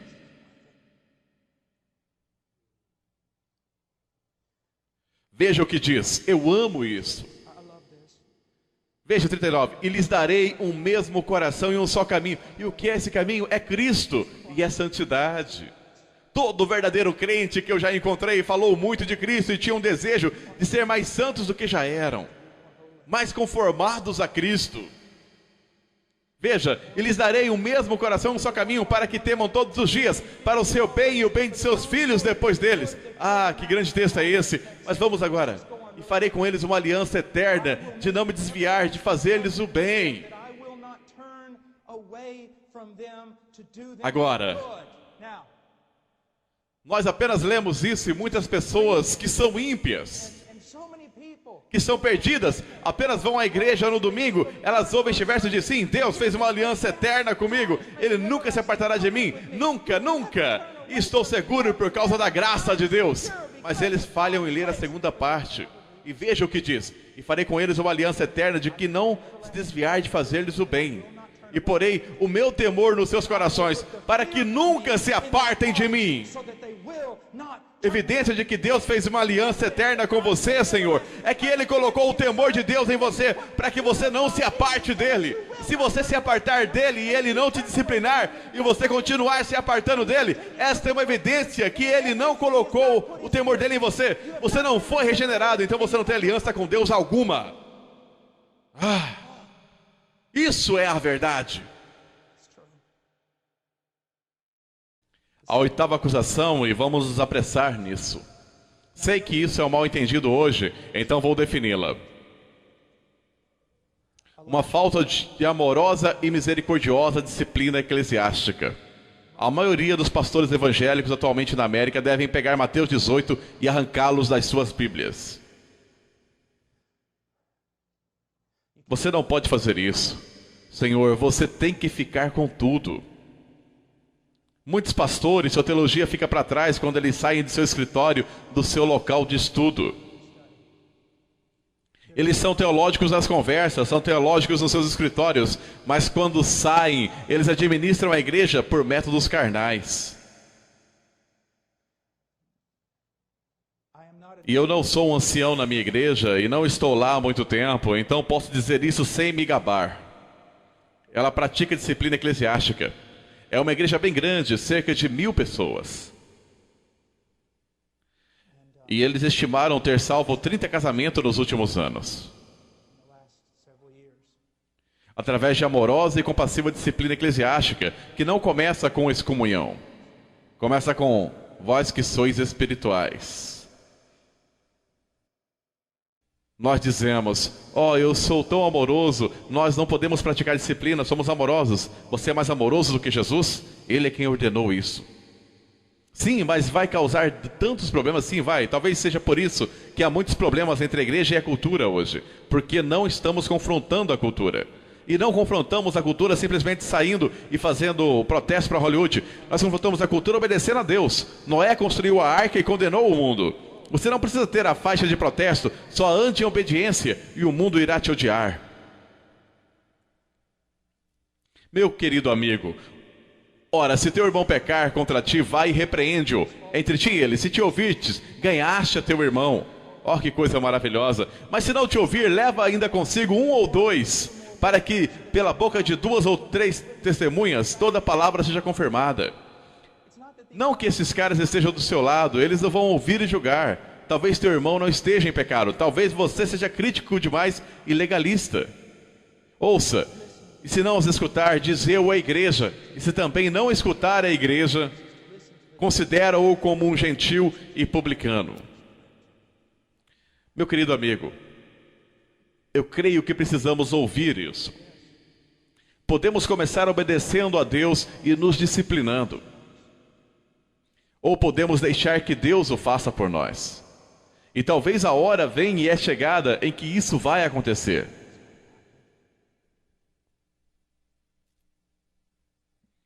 Não estou falando de homens críticos, legalistas e odiosos, já existem muitos. Eu estou falando de um homem, de um grupo de anciãos, líderes, que amam o bastante para arriscarem suas vidas. Porque sabem que isso não é um jogo, isso não é algo que fazemos apenas para esta vida. A eternidade está em jogo, a salvação de almas. Olhe para todas essas livrarias cristãs. Olha para os livros antigos, dos dias antigos de Wesley e Whitefield, e repetidamente dos puritanos reformados. A maioria desses livros lidou com o que é o Evangelho, como você o prega, como você leva alguém a Cristo, como você discerne uma verdadeira conversão, como você se torna um doutor de almas. Nós nos unimos em Roma nessa questão. Roma, bebê é batizado, o bebê é cristão, o bebê é de Roma. Nunca mais lide com a conversão, apenas crie todo tipo de métodos mundanos para mantê-los na igreja. Evangélicos têm feito o mesmo. Ore uma pequena oração com eles depois de 2 ou 3 minutos, depois de meia hora de pregação, sendo que 25 minutos foram de histórias bem divertidas. E então lance a rede depois de 5 minutos. Aconselhe-os um pouco e então os declare salvos e passe o resto dos dias discipulando-os e imaginando por que eles não crescem. Quero lhe dizer, eu creio em um discipulado pessoal 1 a 1. Mas, meu querido amigo, a igreja se deu bem por 1000 anos ou mais sem ele. Sem aquilo que conhecemos como discipulado pessoal, com todos os livros e coisas diferentes. Quero que você pense nisso. O discipulado pessoal de 1 a 1 se tornou gigante no final dos anos 70 e até hoje. Qual era o clamor? Estão saindo tantas pessoas pela porta dos fundos quando estão entrando da frente. E a razão disso é que não estamos discipulando as pessoas. Não, isso está acontecendo porque as pessoas não estão sendo convertidas. Porque suas ovelhas, elas ouvem a sua voz e o seguem. Agora nós devemos discipulá-los, mas não é por isso. Saíram de nós, mas não eram de nós. E eles tiveram pouca chance de ser como nós. E ninguém jamais lidou com suas almas. Então nós gastamos uma fortuna discipulando cabras, esperando que se tornem ovelhas. Você não pode ensinar uma cabra a ser ovelha. Uma cabra se torna uma ovelha pela obra sobrenatural do Espírito de Deus Todo-Poderoso. Agora, disciplina eclesiástica. Eu mudei minha família para esta igreja porque ela pratica disciplina eclesiástica. Porque eu preciso estar debaixo de disciplina eclesiástica. O cuidado observador de anciãos e outros membros me levam isso a sério. Eu quero que as minhas crianças, elas são bem pequenas agora, mas se forem convertidas, ou fizerem uma profissão de fé e depois se desviarem, vou querer saber que as minhas crianças serão batizadas, trazidas diante da igreja, se necessário, para a salvação de suas almas. Alguns de vocês ficariam tão indignados se um pastor lhe dissesse: honestamente, tenho estado orando pelas suas crianças e temo que não são convertidas. Você ficaria indignado que reuniria um grupo para expulsar aquele pastor, em vez de perceber: oh, louvado seja Deus, temos um homem de Deus aqui. Nona acusação: um silêncio acerca da santificação. A falta de ensino sério sobre santidade. Meu caro amigo, com o ensino genérico sobre santidade, todo mundo concorda. Vamos ser santos, nós precisamos ser mais santos. Vamos ter uma conferência sobre santidade, mas quando você é específico sobre o que isso significa, é aí que tudo fica tumultuado. Busque paz com todos os homens, o escritor de Hebreus nos diz, e santificação sem a qual ninguém verá o Senhor. Alguém acredita nisso? Você diz: irmão Paul, eu tenho sido culpado tão frequentemente por ensinar a salvação. Escute-me novamente. Isso remete à regeneração e à providência de Deus. Se Deus verdadeiramente converte um homem, Ele vai continuar trabalhando nesse homem, através do ensino, bênção, advertência e disciplina. Ele vai certificar-se de que o trabalho que Ele começou será completo. E é por isso que o escritor diz: sem santificação, sem santidade, ninguém verá o Senhor. Por quê? Porque não existe crescimento em santidade. Deus não está trabalhando em sua vida. Se Ele não está trabalhando em sua vida, é porque você não é um filho. Veja as diferenças entre Jacó e Esaú. Amei Jacó, odiei Esaú. Porém Deus cumpriu suas promessas em ambos. Jacó foi abençoado, Esaú foi abençoado. Como Deus demonstrou seus julgamentos e ira contra Esaú e seu amor com Jacó? Eu vou lhe contar como. Ele deixou Esaú à vontade, sem exercer disciplina, sem piedade, nada. Mas ele espancava Jacó até a morte, quase todos os dias de sua vida. A disciplina amorosa, a correção de Deus para nos trazer a santidade. Agora, há tanto ensino sobre isso, mas deixe-me dizer isso. Rogo-vos, pois, irmãos, pela compaixão de Deus, que apresentei os vossos corpos em sacrifício vivo, santo.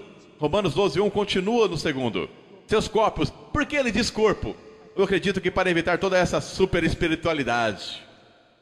Bem, eu dei a Jesus o meu coração e você não pode julgar um livro pela sua capa. Bem, a verdade é que você pode julgar um livro pela capa. Jesus nunca disse que você não poderia julgar um livro pela capa. Ele disse que você não poderia conhecer a árvore pelos seus frutos. E se você pensa que deu-lhe seu coração, então ele vai ter seu corpo. E vou lhe contar o motivo. O coração, meu amigo, não é um músculo de bombeamento de sangue. É o fruto da imaginação de um poeta. Ele refere-se à sua verdadeira essência, ou centro do seu ser. Não me diga que Jesus tem a sua real essência e o centro do seu ser, e isso não afeta o seu corpo. Isso não vai acontecer. E então o que nós fazemos? Nós vamos às Escrituras, o quê? Legalisticamente não, extraindo inferências não, apenas baseando-se nos mandamentos das Escrituras, sobre o quê? Eu não concordo com tudo que os puritanos disseram, mas eu amo os puritanos, e uma das razões por que os amo é que acredito que eles honestamente tentaram colocar tudo nas suas vidas abaixo do senhorio de Jesus Cristo. Suas mentes. Porque eles terem escrito 800 páginas de livros sobre o que eu devo pensar de acordo com as Escrituras. O que não deve entrar na minha mente de acordo com as Escrituras. O que eu devo fazer com meus olhos. O que deve entrar por esses ouvidos. O que não deve entrar nesses ouvidos. Como a língua deve ser dirigida. Qual deve ser a direção da minha vida. Sim, eu vou te assustar até a morte. Como eu devo me vestir? Agora eu tenho que ser cuidadoso aqui. Eu não quero criar inferências. Meu querido amigo, minha esposa diz assim: se as roupas não são uma moldura para o seu rosto, pelo qual a glória de Cristo é manifestada, então é de Deus. Mas se suas roupas são uma moldura para seu corpo, é sensual e Deus odeia. Disse o bastante? Agora, eu posso falar tudo sobre santidade. A santidade não é apenas uma expressão exterior, mas nós nos tornamos um povo que usa a obra do interior do Espírito Santo como uma desculpa para dizer que nada vai acontecer pro lado de fora. E isso não é verdade. Alguns jovens dentre vocês clamam, provavelmente mais do que eu, para que o Espírito de Deus preencha-os e trabalhe em vocês. Mas é necessário apenas meia hora de televisão para entristecê-los de tal forma que ele estará a quilômetro de vocês. 99% pura, 1% esgoto, eu não bebo. Uma vez eu estava tendo lutas e Leonard Ravenhill estava conversando com um querido amigo meu que estava dizendo: irmão Leonard, um rapaz, o irmão Paul, ele está realmente tendo lutas. E ele mandou um folheto e eu ainda tenho aquele folheto. Eu nunca vou me desfazer daquilo. Ele dizia: outros podem, você não. Eu não necessariamente concordo com tudo. Escute-me, rapaz. Eu não vou a shoppings. Eu não vou, não porque sou mais santo do que você, é porque eu sei quem eu sou. Existe a história de um dos mais refinados e melhores violinistas da Europa, tocando em seu último concerto, um homem velho, e quando ele terminou, um rapaz andou até o violinista e disse: Senhor, eu daria a minha vida para tocar como você. E o velho homem disse: filho, eu dei a minha vida para tocar como eu. Eu quero o poder de Deus em minha vida, então algo tem que ser abandonado. Eu quero conhecê-lo, então uma separação deve acontecer. Deixe-me dizer uma coisa, jovem, todo mundo está andando por aí, todos seus pequenos retiros e encontros grupais e cantando cubaná e tudo mais. Talvez você tenha que ficar sozinho no deserto com Deus e jejuar por 7 dias de joelho e estudando o livro de Salmos. Apenas ficando a sós com Deus, pertencendo a Ele. Para ser um homem de Deus, deve existir um senso onde algumas vezes até sua esposa, que é sua própria carne, uma com ela, ela olha em seus olhos e sabe que não pode ir aonde você está indo. Existe silêncio acerca da santificação. Eu penso, não se una a descrentes, porque qual parceria há entre retidão e iniquidade? Nenhuma. Ou qual companheirismo tem a luz com as trevas? Nenhum. Trevas é o oposto da revelação de Deus. Ou que harmonia Cristo tem com Belial? Nenhuma. Ou que tem o crente com o descrente? Nada. Ele diz, saia do meio deles. Saia do meio do quê? Saia do meio da iniquidade, trevas, tramas satânicas e da vida e mundanismo do descrente. Saia disso.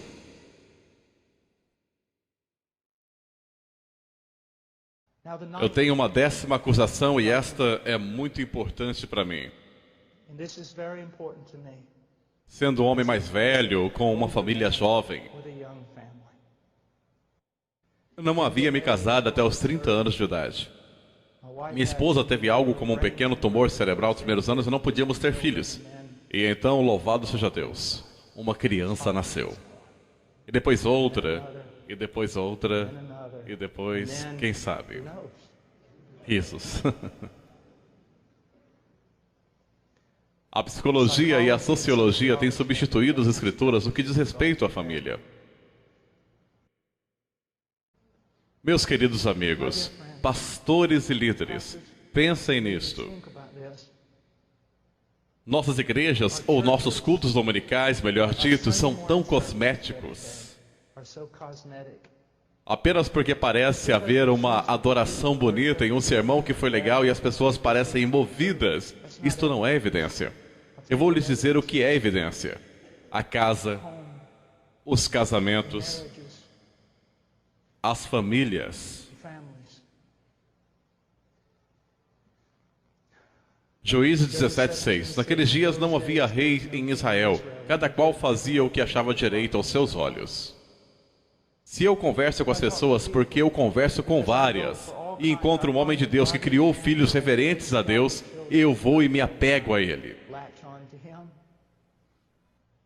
Mas na maioria dos casos, sabe o que eu descubro? As pessoas com quem eu converso na igreja são todos ligados a fábulas profanas de sociologia, isso e aquilo e qualquer outra coisa. Cada qual o que acha mais reto e não conseguem se dar conta disso. Mas sempre que tem a oportunidade de encontrar um homem e uma mulher que adequaram a si mesmo e a sua família de acordo com as escrituras, a diferença é esmagadora. Quando estou em um avião, adoro fazer isso. Homens sentam ao meu lado e depois começam. O que você faz? Ah, eu sou casado. E eles? Ah, o que mais você faz? Ah, eu sou o pai. E o que mais você faz? Bem, se tiver algum tempo livre, eu prego um pouco. O que importa se um homem ganhar o mundo inteiro e perder a sua família? Deixe-me colocar dessa forma. Baseado no que você cria seus filhos e ama sua esposa? Baseado em quê? Se você não consegue ir às escrituras agora mesmo, pegar os versículos e me mostrar como a sua família está fundamentada nela, posso lhe assegurar que você é cativo da psicologia e da sociologia, dos caprichos e das mentiras deste século. Veja bem, você não tem o direito de fazer isso, você não tem autoridade, Senhor, separado da palavra de Deus. Veja Gênesis 18:9. Porque eu os escolhi para que ordene a seus filhos e a sua casa depois dele, a fim de que guardem o caminho do Senhor e pratiquem a justiça e o juízo, para que o Senhor faça vir sobre Abraão o que tem falado a seu respeito. Que maravilhoso!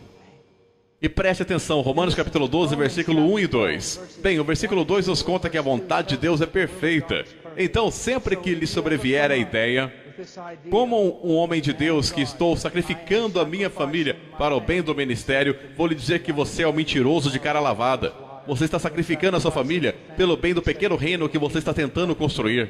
Porque a vontade de Deus é perfeita. Isso significa que eu não tenho que violar a vontade de Deus no que diz respeito à minha família, a fim de cumprir a vontade de Deus no que diz respeito ao meu ministério. Deus não precisa de você. Ele deseja sim que você seja obediente. Que você seja obediente. Só quero lhe dar 2 exemplos. É quando alguém me perguntou uma vez: irmão Paul, você é contra o evangelismo? Eu disse sim e não. Eu não sou contra o evangelismo bíblico, mas sou contra a forma com que você está evangelizando. Você é contra a escola dominical e grupo jovem? Sim e não.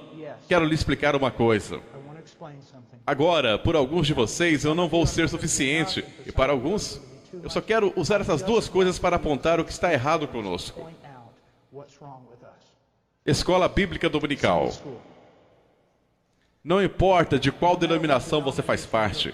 Se você faz parte de alguma denominação que é de alguma forma organizada, posso lhe assegurar que suas denominações gastam milhões de dólares com material para a escola bíblica. Milhões de dólares com conferências, em ensinar professores a ensinarem na escola bíblica. Em fazer tudo o que está na regra para promover a escola bíblica. Isso é um fato. Deixe-me perguntar alguma coisa. Quanto dinheiro sua denominação gasta e quantas conferências e horas de trabalho são disponibilizadas para ensinar pais a ensinarem seus filhos? Então agora você percebeu, não é mesmo? Deus não tem um plano B, Ele tem um plano A. Se você evita o plano A, o plano B não funciona. Não estou dizendo que as crianças não podem se unir em grupos, serem catequizadas ou ensinadas ou qualquer coisa, mas se isso começar a sugerir a substituição do ministério do pai no lar, exploda em pedaços.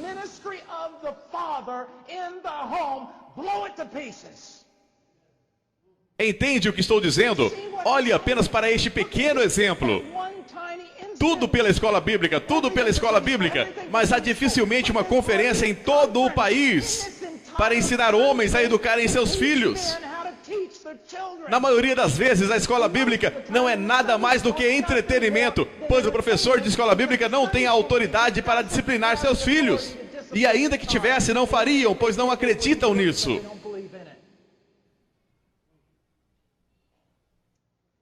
Esse é apenas um pequeno exemplo. Vamos olhar para os grupos jovens. Bem, a juventude precisa estar junta, você sabe. Eles precisam estar juntos. Tudo bem, vamos ver Provérbios 13 e 20. Quem anda com sábio será sábio, mas o companheiro dos insensatos sofrerá aflição. Quem lhes disse que a juventude deve estar junta? Quem lhes disse isso? Eu vou lhe dizer quem disse isso. Psicólogos da década de 60. Separação entre as gerações. A juventude deve permanecer com os adultos para que parem de agir como tolos ingênuos. E unam-se à maturidade, deixando de lado a tolice, a qual leva à destruição.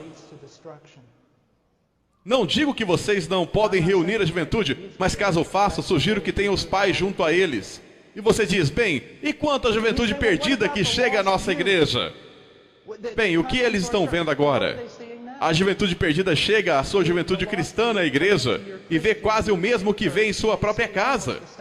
Sem pais, crianças ensinando crianças, ou um cara um pouco mais velho com gel no cabelo ensinando seus filhos. Mas o que aconteceria se a juventude perdida chegasse à sua igreja e eles vissem lá as crianças e a juventude em um relacionamento amável e maravilhoso coletivamente com seus pais? Então eles diriam, nossa, nunca vi nada como isso antes. Olha só o pai dele, ele ama. Quero dizer, ele ama o pai dele. Quero dizer, olha só. Então isso é o cristianismo.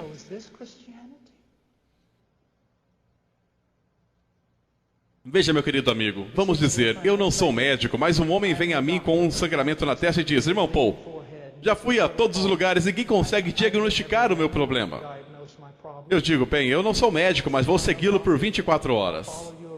E eu noto que sempre que o relógio soa, soando 1 hora, ele bate em sua própria cabeça com um tijolo uma vez. Soando 2 horas, ele bate com o tijolo em sua própria cabeça 2 vezes. Soando 12 horas, ele bate 12 vezes em sua própria cabeça com o tijolo. Após observá-lo cautelosa e cuidadosamente, fazendo anotações por 24 horas, eu vou até ele e digo, sabe, acho que descobri qual é o seu problema. Não sou médico, mas acho que descobri qual é o seu problema. É patético dessa forma entre nós, igreja. Por que nossos filhos fazem o que fazem? Porque tudo é como um velho, querido santo. Alguém o questionou uma vez por que seu filho adolescente sair de uma moça jovem para um lugar reservado. E disseram, você não confia em seu filho? Ele disse, não, eu confio em meu filho. O que fez pensar isso? Eu não confio em seu pai. Eu não deixaria o pai dele sozinho com uma mulher que não fosse sua esposa. E tenho muito mais a perder que o menino. Tenho muito mais controle sobre minha própria vontade do que um adolescente com hormônios raivosos. O que o fez pensar que eu o deixaria?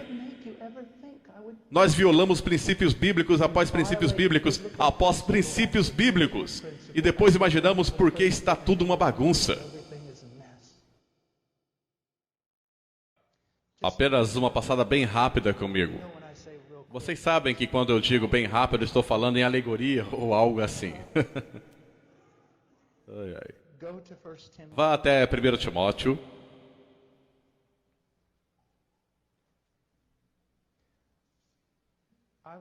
Há alguns meses atrás, eu estava ouvindo sobre todas as coisas horrendas que estavam acontecendo com nossa Não sei como vocês chamariam agora. República, democracia, país, realmente não tenho certeza. Estado socialista. E eu estava tão sobrecarregado que sentei lá ouvindo e Deus, o que eu posso fazer? Agora mesmo, Senhor, honestamente, com tudo que há em mim, eu pularia no meio do fogo. Eu vou, se houver um rinoceronte atacando, eu pularei na frente dele. Apenas me diga o que fazer. Tu queres que eu vá para Washington e apenas fique em pé diante da Casa Branca e pregue até que me atirem na cadeia? Estou cansado de pregar apenas para cristãos em igrejas e tudo mais. Deus, apenas... O país está indo para o inferno, apenas me atire. O que queres que eu faça? Apenas me atire a eles. Versículo 1 do capítulo 4. Ora, o Espírito afirma expressamente que nos últimos tempos alguns apostatarão da fé. 1 Timóteo 4:1. Dando ouvidos a espíritos enganadores e à doutrina de demônios. Agora ele segue basicamente contando ao jovem Timóteo que todo o inferno irá se manifestar na cultura. Tudo será simplesmente enlouquecedor. Homens como feras. Eu estive com Conrad Mabille há alguns meses atrás e o ouvi pregar. Chamam-no de Spurgeon da África, e muito justamente. Se você tivesse a chance de ouvi-lo, ouça. Ele é um dos meus pregadores favoritos no mundo. Ele disse isso. Na África não temos mais medo das feras. Nós não corremos das feras. Nós tememos o homem. Corremos de homens. Ele estava falando, é claro, da depravação. Mas ele disse ainda que o mundo irá perder o controle, Timóteo. Agora, o que ele diz que seja feito? Versículo 6. Exponda estas coisas aos irmãos. Serás um ministro de Cristo Jesus, alimentando com as palavras da fé. E bem aqui, neste texto, começou a se desatar para mim. Paul, o mundo perdeu a cabeça. Tudo vai acontecer e está sob minha providência, mas ouça-me. Esta deveria ser sua reação em meio à manifestação de todo o inferno, em meio à apostasia, em meio à perseguição. Eis o que você precisa fazer: ser constantemente alimentado com as palavras da fé. Nós sempre queremos correr lá fora e fazer alguma coisa, queremos consertar alguma coisa. Deus está em busca de homens de caráter, espadas polidas. Em primeiro lugar, filho, seja constantemente alimentado com as palavras da fé e da boa doutrina que tem seguido. Este que tem seguido é muito importante. Penso que está nos indicando que um simples estudo intelectual da Escritura não irá alcançar o objetivo que Deus tem para seus homens. Eles devem obedecê-la, devem começar a segui-la. Você não pode aprender bem a doutrina até que siga a doutrina que aprende. E então ele diz isso: mas rejeita as fábulas profanas e de velhas caducas. Meu querido amigo, deixe-me contar uma coisa. Toda essa coisa de igreja emergente, muito desse negócio de crescimento de igrejas, toda a sensibilidade cultural jogando pela janela a sensibilidade à Bíblia, é apenas um punhado de menininhos querendo brincar de igreja sem o poder de Deus em suas vidas. E eu vou manter essa opinião.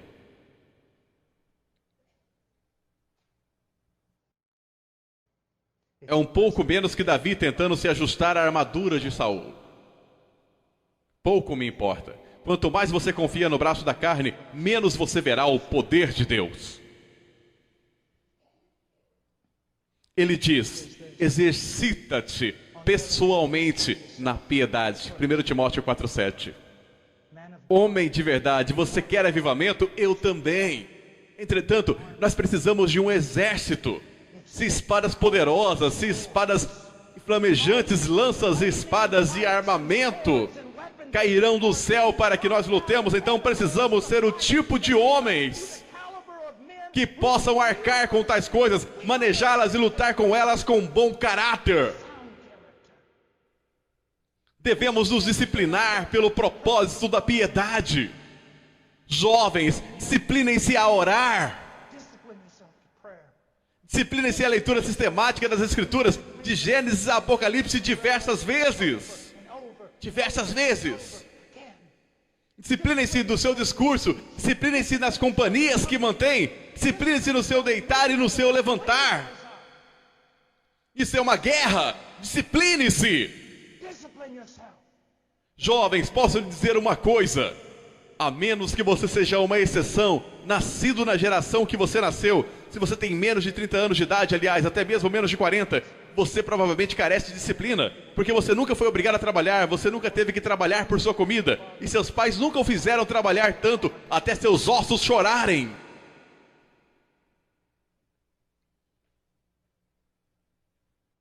Os homens que mais têm realizado e sido usados por Deus têm sido homens de trabalho no ministério. Isso é duro e vai lhe custar tudo. Tudo, tudo. E assim que você for um homem velho, estará quebrado, mas forte nas coisas de Deus. Exercita-te pessoalmente na piedade, pois o exercício físico para pouco é proveitoso, mas a piedade para tudo é proveitosa, porque tem a promessa da vida, que agora é e daqui há de vir. Ah, meus queridos amigos, quem se importa com a vida melhor agora? Eternidade! O dia em que você se põe de pé naquele salão de granito diante do Senhor da glória, e reis e os maiores homens da terra são divididos, partidos e selecionados, alguns lançados no inferno eterno e alguns convidados à glória eterna. Viva para a eternidade!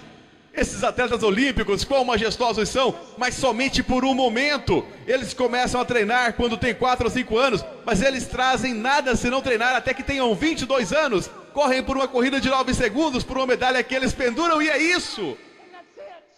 Você não pode dar o mesmo pelas coisas eternas.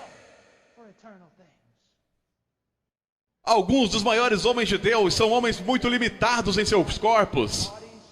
Foram tão limitados em suas capacidades que tiveram que focar em apenas uma coisa: o ministério. O exercício físico para pouco é proveitoso. Fiel é esta palavra e digna de inteira aceitação. Ora, é para que se fique labutamos e nos esforçamos sobremodo. Portanto, temos posto a nossa esperança no Deus vivo. Isso não é um martírio ao qual inutilmente damos nossas vidas por nada, apenas para sejamos pulverizados sem esperança. Não! Servimos a Deus e Deus nos honrará. Nós colocamos nossa esperança nisso e isso nos dá força. Força! Ah, essa vida é um vapor, eu tenho 47 anos, mas ontem eu tinha 21. Para onde foi tudo isso? É um vapor, e enquanto você tem força, pregue. Eu louvo a Deus, pois por sua providência, enquanto eu era jovem, passei a minha vida nas montanhas dos Andes e nas selvas do Peru, fazendo o que eu tenho mais força para fazer. Enquanto você é um jovem, enquanto há força em você, trabalhe com toda a sua energia. Pegue aqueles estúpidos jogos de videogame que você tem e esmague-os com seus pés. Jogue a TV pela janela. Você foi feito para coisas maiores do que essas. Se você é um filho do rei, nada nessa terra pode satisfazê-lo. Nada. Ordena e ensina estas coisas. Agora há muito aqui, mas olhe no versículo 15. Medita essas coisas, ocupa-te delas, para que o teu aproveitamento seja manifesto a todos. 1 Timóteo 4,15. Vamos dizer que uma mesa de madeira, meu filho derrama um copo da água. E pela lógica da natureza, as leis que Deus colocou nela, a água acumula um pouco na mesa, o suficiente para que você possa ver uma poça. Você passa por ali e diz: a água derramada na mesa é evidente para todos. Mas então passa por ali, pega uma toalha, passo sobre a poça de água derramada e a suspendo. E você diz: não vejo mais água nenhuma. Onde está? Foi absolvida pela toalha.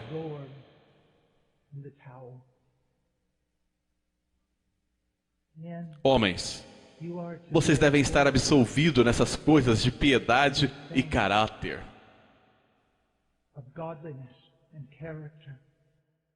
Homens, eu rogo a vocês, escutem-me, isso é muito importante. Vocês não são garotos de recado. Não é para vocês desperdiçarem seus dias limpando os narizes de crentes carnais. Dediquem-se aos seus estudos, bebam profundamente. Sejam tão absolvidos no conhecimento e na intimidade com Deus que as pessoas digam: onde ele está? Ele costumava ser um homem tão notável na cidade, um amigo de todos, uma figura. Onde ele está? Ele está ocupado nessas coisas.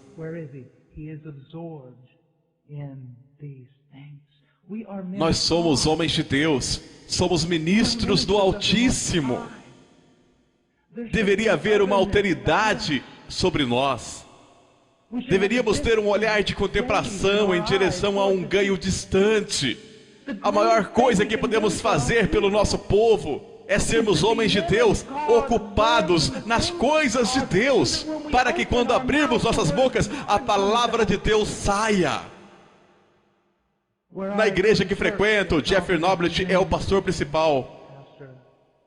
Ele sempre se dedicou aos estudos, mas quando eu cheguei lá, conversei com ele, conversei com outros líderes. E sempre que alguém me perguntava alguma coisa, eu dizia: por favor, faça isso. Tomem o quanto puder do fardo do irmão Noblet e deixem que ele viva para o estudo com Deus.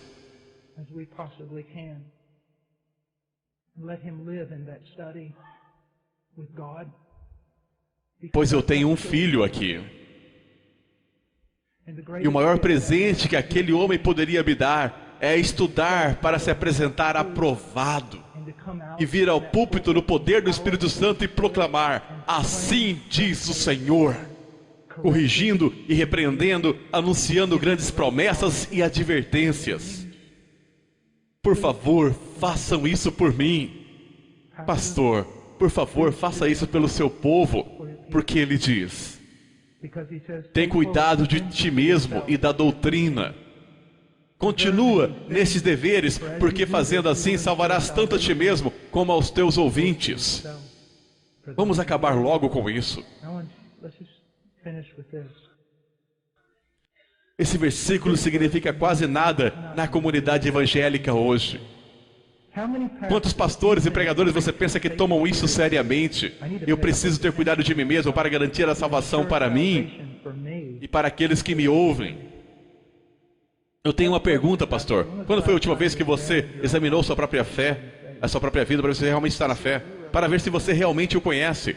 Veja, meu amigo, eu tenho grande certeza quando estudo minha própria conversão, quando a discuto com outros homens, quando olho para os 25 anos da minha peregrinação com Cristo, tenho grande certeza de o ter conhecido. Mas mesmo agora, se eu me desviasse da fé e fosse embora